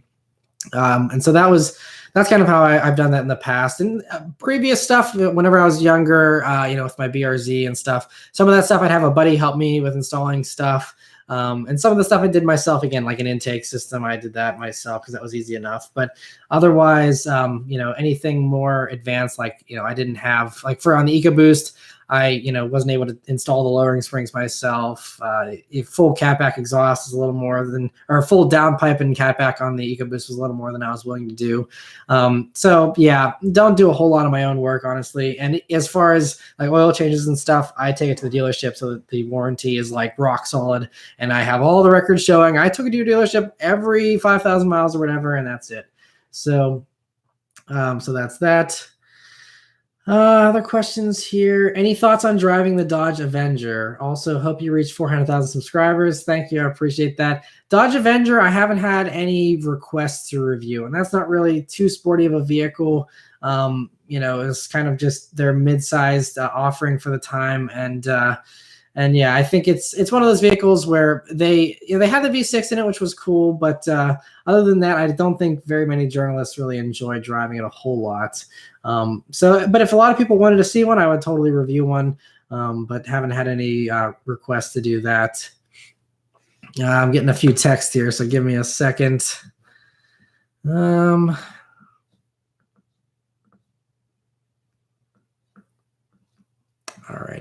So yeah, I'm going to be able to keep going for a little while longer here. Other stuff. Yeah, Daily Automotive says reliability is key. To me, it is. Like, it's no fun being stranded on the side of the road. I don't like troubleshooting. I mean, some people, think of car building as a challenge and they enjoy the challenge. And, if they have enough free time on their hands that they can be like, oh no, my car broke down. Oh, well, and they can go and wrench on it at home and it's a big laugh and it's all fun and games. For me, it's like, no, like if my car breaks down, that ruins my day. Like I want to get where I'm going. I want to just drive. I don't want to, be calling tow trucks and having issues and troubleshooting things. That's just a pain in the butt. And for me, I have enough, again, editing stuff on this channel. I don't have enough free time as much as I would like to anyway. So, I wish I had more time. So the last thing I want to do is have stuff that is more time consuming. That's for sure. If you could bring a car company back from the dead, what brand would it be? Or a few back? Man, that's a really cool question. Pontiac's the first one that comes to mind. I think Tucker is another one that I think Tucker is kind of like an early Tesla in a lot of ways, where they challenged the status quo. They did things outside of the box, and the established players really disliked them. And I think Tucker, if they were able to continue building cars, would have really changed the automotive landscape forever in a huge way. They introduced seatbelts and safety features before anyone else cared about safety. Everything was just so innovative. They had a center-mounted headlamp that turned with the wheel, which, you just started seeing on cars like 10 years ago that had, adaptive headlights. And this guy was thinking of this stuff back in the 1940s. It's just mind-blowing. He was brilliant. It's such a shame that, that Tucker's went under. So I'd love to bring them back. Those are the main two. I think Tucker and Pontiac are just really, really cool to me. I don't know. Plymouth would be kind of cool too, but towards the end there, they got so redundant. If they actually kept Plymouth as like a cheaper, performance-oriented brand, that would have been really cool too. Paul says, if you could have any car regardless of price, what would it be? Love your vids, Matt. Keep it up. Thank you. I appreciate that. So I guess if I had to keep the car that I could get regardless of price, I would say probably Ferrari 812 Superfast is my ultimate dream car.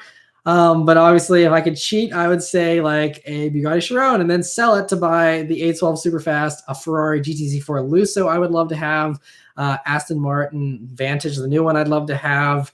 I'd love to have a new 911. Bentley Continental GT is a great Grand Tour. The new ones especially are just super nice from what I've seen. Never drove one or even sat in one, but those are amazing.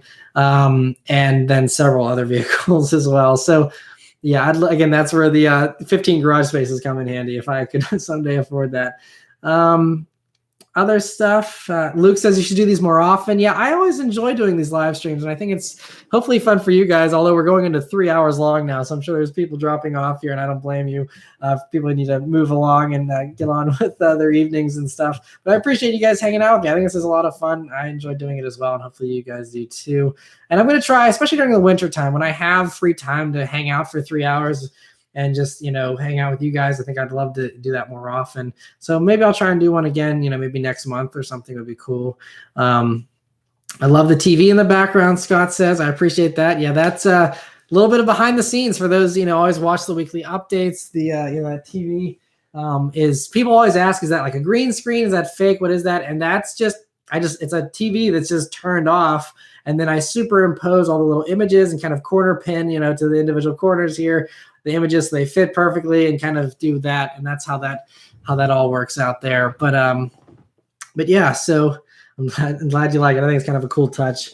And yeah. Someone says the thumbnail is scary. I apologize. Someone else is saying I look evil in the thumbnail too. I don't know why YouTube picked a horrible thumbnail, but typical YouTube. Jillian says, do you have merch? Where can I buy some? In all caps. I do have merch. The link is included in the description of every video. I just have a Teespring store, and yeah, you can buy shirts and hoodies and mugs and all that kind of stuff if your heart desires. Other stuff, Vayetsi says, the mechanic life is a stressful one. Yeah, I'm sure it is. I am not envious of mechanics. In addition to just the headaches of working on cars, having to deal with the customers, and I'm sure the demands of the manufacturer and the time crunch they put everyone on and stuff. I'm friends with several, Humble Mechanic is a former mechanic. Eric the Car Guy is a former mechanic. And so I know it's, I've heard some stuff from them. It's definitely not fun a lot of times. So yeah, it's awesome. But yeah, I think those who are mechanics, I really respect them because it's not an easy job. R33 or R32 Skyline. Honestly, I think I like the styling of the R32 better. And maybe I'm biased because I got to review an R32 a couple of years ago, and that kind of is a lot of fun, especially my first right-hand drive car I've ever driven and stuff. But I go for the R32, I think, although R34 is still king, of course. Other questions, least favorite car. I mentioned that earlier. I think is the smart car is probably my least favorite car. Midget Tiger says, I don't know if you've talked about the Bullet already, but how's everything? Hope you and the lady had a great New Year's. I appreciate that. Thanks. Hope your New Year's has been going well so far too. The Bullet's doing well. I just haven't done an update because I've basically put less than 500 miles on it in the past 2 months because November was very snowy and wasn't able to get it out a whole lot then. December was just super busy and I had a lot of press vehicles I had to drive, so didn't have too many opportunities. But it's still been warm here, so I've been driving it here in January a little bit, and hopefully it continues to stay warm for at least a couple more weeks. That would be nice, so I don't have to put the Bullet into hibernation for too long. But yeah, I'm just hoping to do a lot more driving in it here in this new year. So yeah. Jonathan says, how were the Cobb parts on the EcoBoost? In your opinion, are they a reliable platform over the 3.7 V6, especially with aftermarket mods? Definitely not as reliable as the V6. If you keep an EcoBoost stock, I do think, they can be pretty reliable, although there have been some stock ones that have blown up as well. It seems to be pretty rare, especially these days. The 2015s, they kind of had a few teething issues, I think. I think 16s were a little bit better, still had a little issue. I think by 17, it got a lot more reliable. And then I think with the 18s, they further improved it, especially with the refresh. And I haven't heard about too many issues. Once you modify them, at least with mine, it becomes a little more problematic. I had random white smoke coming out of my exhaust, and it was kind of, I think one of the, I can't remember the EG valve, or it's one of those. It's something in in the valving and stuff for emissions, I believe, was causing that issue. But then there's just a lot of reports of if you got the wrong type of tune or if it wasn't dialed in just right, a lot of those motors were grenading themselves and kind of was a little terrifying there for a while. But obviously there's much more mod potential with the EcoBoost. You just turn the boost up, you swap turbos or whatever, much easier than the V6. But there's been some really cool V6 builds where people have turboed those or put a supercharger on them. And I think it's really cool. And I think the V6 sounds way better hands down as well. So it just comes down to what your goals are for aftermarket mods. But if reliability is king over anything else and you can't afford the GT, I would definitely recommend the V6 over the EcoBoost personally. All right. Getting a few questions here in other languages. I'm sorry, I'm not sure.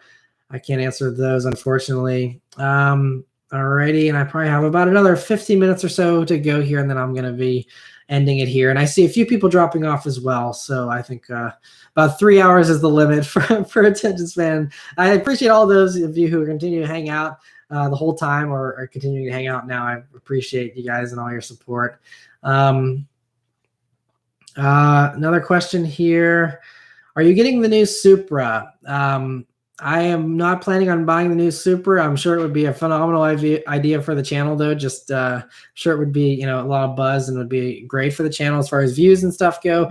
But I don't have anywhere to put an extra car. And as much as I am actually curious about the Supra, I want to put more miles on the bullet, and having my attention divided between multiple cars would just make it tough to do that. So probably not going to be getting the new Supra, although I did think about it. I have thought about it. Maybe I'll think about it some more once they reveal it, and maybe if I get to review one, maybe I'll be tempted even more. I don't know, but I probably not going to get one. Although I am tempted, because I always said if they made a faster BRZ, I'd be very interested. And that's basically kind of what the Supra is turning out to be in some ways, I think. So we'll have to see. Colin says, will car enthusiasts die off after self-driving cars are implemented? I hope not. I don't think so. I think, it's one of the, I hate to use this comparison because a lot of people overuse it and wrongly use it, but you look at horse racing and, horses were the standard transportation. And then, people don't ride horses to work anymore, and people just go to the track and enjoy driving them for recreation, or, riding them for recreation and, and racing them on tracks and stuff like that. I think in the far away future, when that happens and cars are, self-driving for all of them, I think that's kind of what the driven cars will be like, is they'll just be racetrack stuff. There'll be clubs and areas where you can probably have designated areas to drive them and stuff. And I think that's kind of what it'll turn into eventually. But yeah, I think it's gonna be a long time before that happens, because, there's all these companies talking about, self-driving cars coming in 5 years. And it's like, no, it's not coming in 5 years. You have Tesla that kind of do some of that stuff, but that's also still very glitchy. And the tough thing with self-driving cars isn't driving on a highway, isn't sitting in traffic. That's all easy stuff. That's not hard. I mean, Mercedes has had their Distronic cruise control since the 90s that basically inches up and does adaptive cruise control stuff for you. So that's not radical new tech. It's just more car companies are doing that now because it's getting more affordable. The hard part is on roads that don't have clear road lines, on roads where you don't have any roads at all, or where there's very bad weather, very hard to see, because all these self-driving prototypes, the second there's rain or snow or any kind of impaired visibility, they just give up and can't do anything. So, I mean, we're still far away, because that's truly a full self-driving society is, where it can do everything. It can navigate parking lots, random areas without road markings. It has to do all that stuff completely on its own. And that's still, I think, a far ways off. And then once that even becomes technically possible, then you have to look at, the average car on the road these days is 12 years old. So then you have to say, okay, well, now you have to wait until those brand new vehicles, whenever they are finally available, you have to wait for them to become 12-year-old used cars before they're affordable for most people, and most people are driving them. And even then, at that point, it's not going to be totally saturated. So you're looking at easily 30 years away from, I think, a full self-driving car society, unless the government gets involved and meddles with it and makes things illegal or whatever. But that would just be bad, because then it just, it would be rushing technology that's not ready yet. So I think it's going to be a long time. I think we have a long ways to go before it's actually fully implemented. And it's also a slippery slope, because these automated self-driving cars, they can talk to each other. And so once everything's a self-driving vehicle, then it's easy. The hard thing is anticipating what humans are going to do. That's why there's car accidents, because you can't anticipate what other people are going to do, and people do unexpected dumb things all the time, and then people end up in accidents. So having computers being able to figure out, what humans might do is just impossible, really. And so for it to figure all that stuff out, and then figure all that stuff out during a blizzard where there's no road markings in the middle of nowhere, having it do that, I don't know. I mean, maybe technology will advance really quickly, but I think we're a long way away from that. So all this hype you see on all these tech sites, self-driving cars coming next year. Like, I laugh at that stuff. It's hilariously wrong. And so it's just all to create hype and buzz and, get the clicks that they're looking for. Jonathan says, have you ever that about a vehicle awards video of the year, highlighting certain categories of vehicles you think were the best over that year? Well, I kind of do, like I just did last week's weekly update with my top 8 for 2018. And then I did the Automotive Video Awards, where as a group of journalists, we decide on, out of the vehicles we have in that group, what is the best. So I do that kind of stuff. But beyond that, I don't like ranking vehicles as far as blanket statements. I can say what I personally love best, but that doesn't mean you're going to love it best, or that it will fit into your lifestyle and your personality and what you want in a car. So, whenever I give recommendations, that's why I don't do scores. I don't rate vehicles and say, this is a bad car, because for some people, they absolutely love it and it's the best car ever and it fits them great. For other people, it might be horrible. So that's why I don't do that, because I think that's misleading to have a blanket statement. And just because I, for example, love the Kia Stinger, and I say in lots of videos, the Kia Stinger is like one of the best cars I drove this year. I've had people that have also test driven Stingers and said, I didn't think it was that great. A lot of people agree with me and say it's an amazing handling vehicle and stuff. But so that's why, I just do these videos to give you guys some guidance. And then obviously you have to go test drive them and decide for yourself, is this best for me and my life and what I need it for and stuff. So that's kind of why I don't like just doing blanket ratings, because I think just because I give it a 10 doesn't mean you will, or that anyone will, honestly. So, but yeah. So, but as far as awards, like I said, I do the top 8 every year, and it'll probably be top 9 for 2019, just kind of keep with the theme. But I will continue to do that for sure. Luke says, does your Bullet have the same manual transmission as the 1819 GTs? It does, but I've heard, this isn't confirmed by Ford, but I've heard there are slight changes for the 2019 model year. So just to reinforce some stuff to, make sure that the bad batch of 18s with the manual, that doesn't happen again. They kind of, I think, reinforce things a little bit. So I think there might be some changes for 19. I'm not sure that's 100% guaranteed, so don't buy 19 over an 18 just because of that. But I think hopefully you'd be a little better off with a 19 versus an 18. But the Bullet does have the same transmission as a regular GT. What do you think about the new Honda Accord Sport 2.0 6-speed? I haven't driven one, but I did do the regular Accord 2.0 T Touring, and I did the Sport 1.5, but I still would like to do the 6-speed. I think it'd be a fantastic combo, and I'm excited to hopefully review one. Other things, let me see here. What do you think about the 2008 Mitsubishi Evo Evolution? I think they're very fun cars, but very bare bones. It's a great car for those who want an engine attached to a steering wheel and a seat and not much more.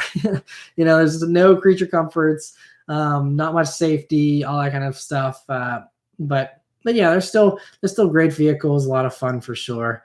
And I've done several Evo reviews in the past if you'd like to hear more on that. Other questions here. Thoughts on Nissan? They're another manufacturer that's a little disappointing sometimes. It just seems to me like most Nissan vehicles are behind the competition they're competing against. And so, Nissan's another one. Their CVT isn't very enjoyable. I mean, it's not horrible, and for most commuters, I'm sure it's fine. But from an enthusiast standpoint, I don't enjoy their CVT. And I'm disappointed in the 370Z languishing as long as it is. And I know they're working on a new one, but it's just a little bit too long, I think. I wish they would have done something sooner. But in the GTR is an amazing vehicle, so those are great. But as far as Nissan's, bread and butter vehicles, I think that's another brand along with Subaru that I'm a little disappointed in recently. But yeah, they're not the best out there. I think there's a lot of really good vehicles these days, and Nissan I don't think really is at the top of the pack in most of those categories. Preston says, do you think the hybrid Mustang is a good idea? If people want it, sure. I think for commuters and stuff, it could be a great idea. It could be a lot of fun. I mean, as far as performance and stuff goes, for those that are into that type of performance.